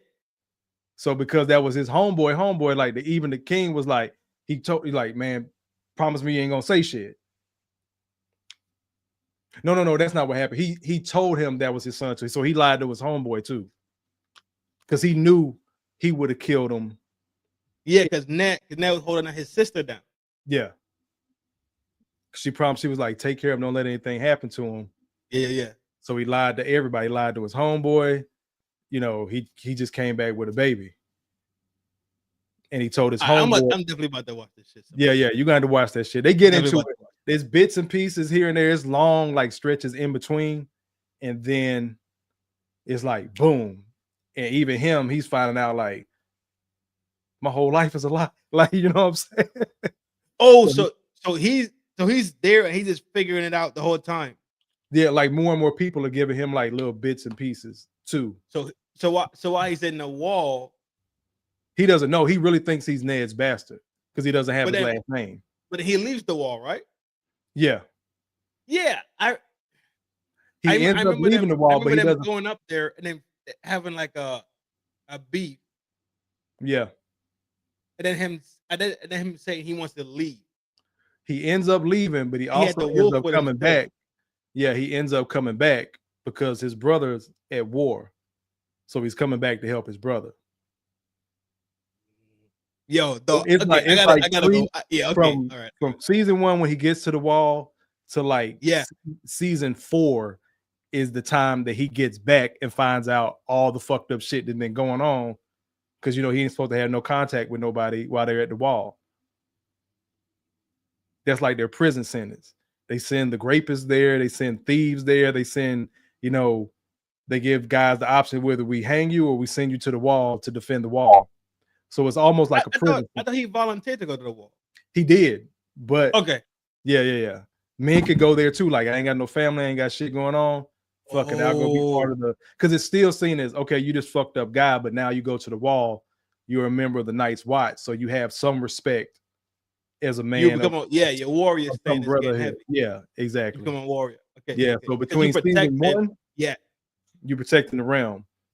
So between season 1 to season 4, he's back and forth from the wall to the other side, back into the main part of the country. And that's when he finds out so much shit done happened. That day my head gonna explode, Bro, when all this shit start coming out on the show, you be like, damn, I forgot about that. Damn, I forgot about shit. Yeah. I think my head gonna explode. Now, because it's been so long, I really do think I gotta start at the first episode, though. Yeah, bro. If it's been a while, start at the first episode. It's been dummy year. And because you'll be like, okay, I remember this one part. Oh shit, I thought, and what you thought you remembered isn't probably what you remembered anymore. If it's been that long, you gotta go back and watch this shit, bro. It's under me. You know what? You're the only person that convinced me to go back and watch it. Bro, it's so many layers. Like, it's another dude. I've heard of many motherfuckers be like, yo, go watch it. Like, man, fuck that shit. You're the first person that convinced me to go back and watch it simply because the gravitation, like how you brought it up, it's something I'm also looking at.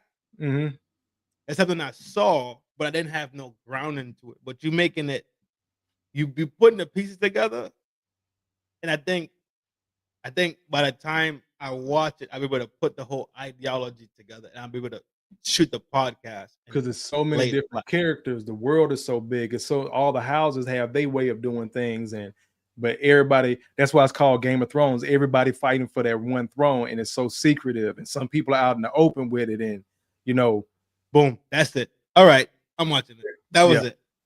That was it. That was the one thing that stuck in my brain.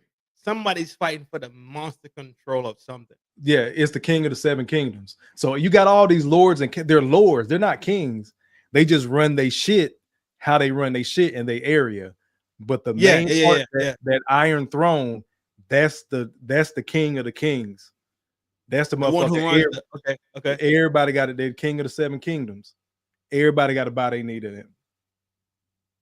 That's why they fighting. Everybody want to sit on. Well, not everybody, but certain people want to sit on that throne and use other people. It's so many dots to connect, and then there's motherfuckers that don't want the throne. They still get caught up in the shit. Yeah. Wow. Yeah. Well, I'm gonna cut out, bro. I appreciate you. I appreciate everybody in the chat again. within the next 2 weeks, we're gonna talk about you and your fucking rhyming and your fucking flowing and your fucking rap. You're no, you're not escaping that one. That's All happening. right. All right, bet. My G. Yo, we had a beautiful night tonight. It was me hanging out with the motherfucking G. What they call road poet. Hofa. My man, 100 grand, pound for pound. And this wasn't a planned thing. All I did was I planned the video. That was it. I didn't plan any conversation. There was no long conversation about it. But that's how you know things are in sync, right? And that's how you know things are what we say in a ball form. A ball will move at any time. A ball will move with very, very, very little motion upon it. But this is how you know things are true and to the purpose and to the point. Take care of yourself so you can take care of people that surround you. Love yourself so you can love the people that surround you. This thing that we do here, living life, it's not a fucking sprint. It's always been a marathon. Train today, like the marathon is tomorrow. When you're ready, you never got to get ready. Y'all know it's a love thing from FDNHT. He and I is him. I'm Granny's baby, but I'm the replica of my great. Yo,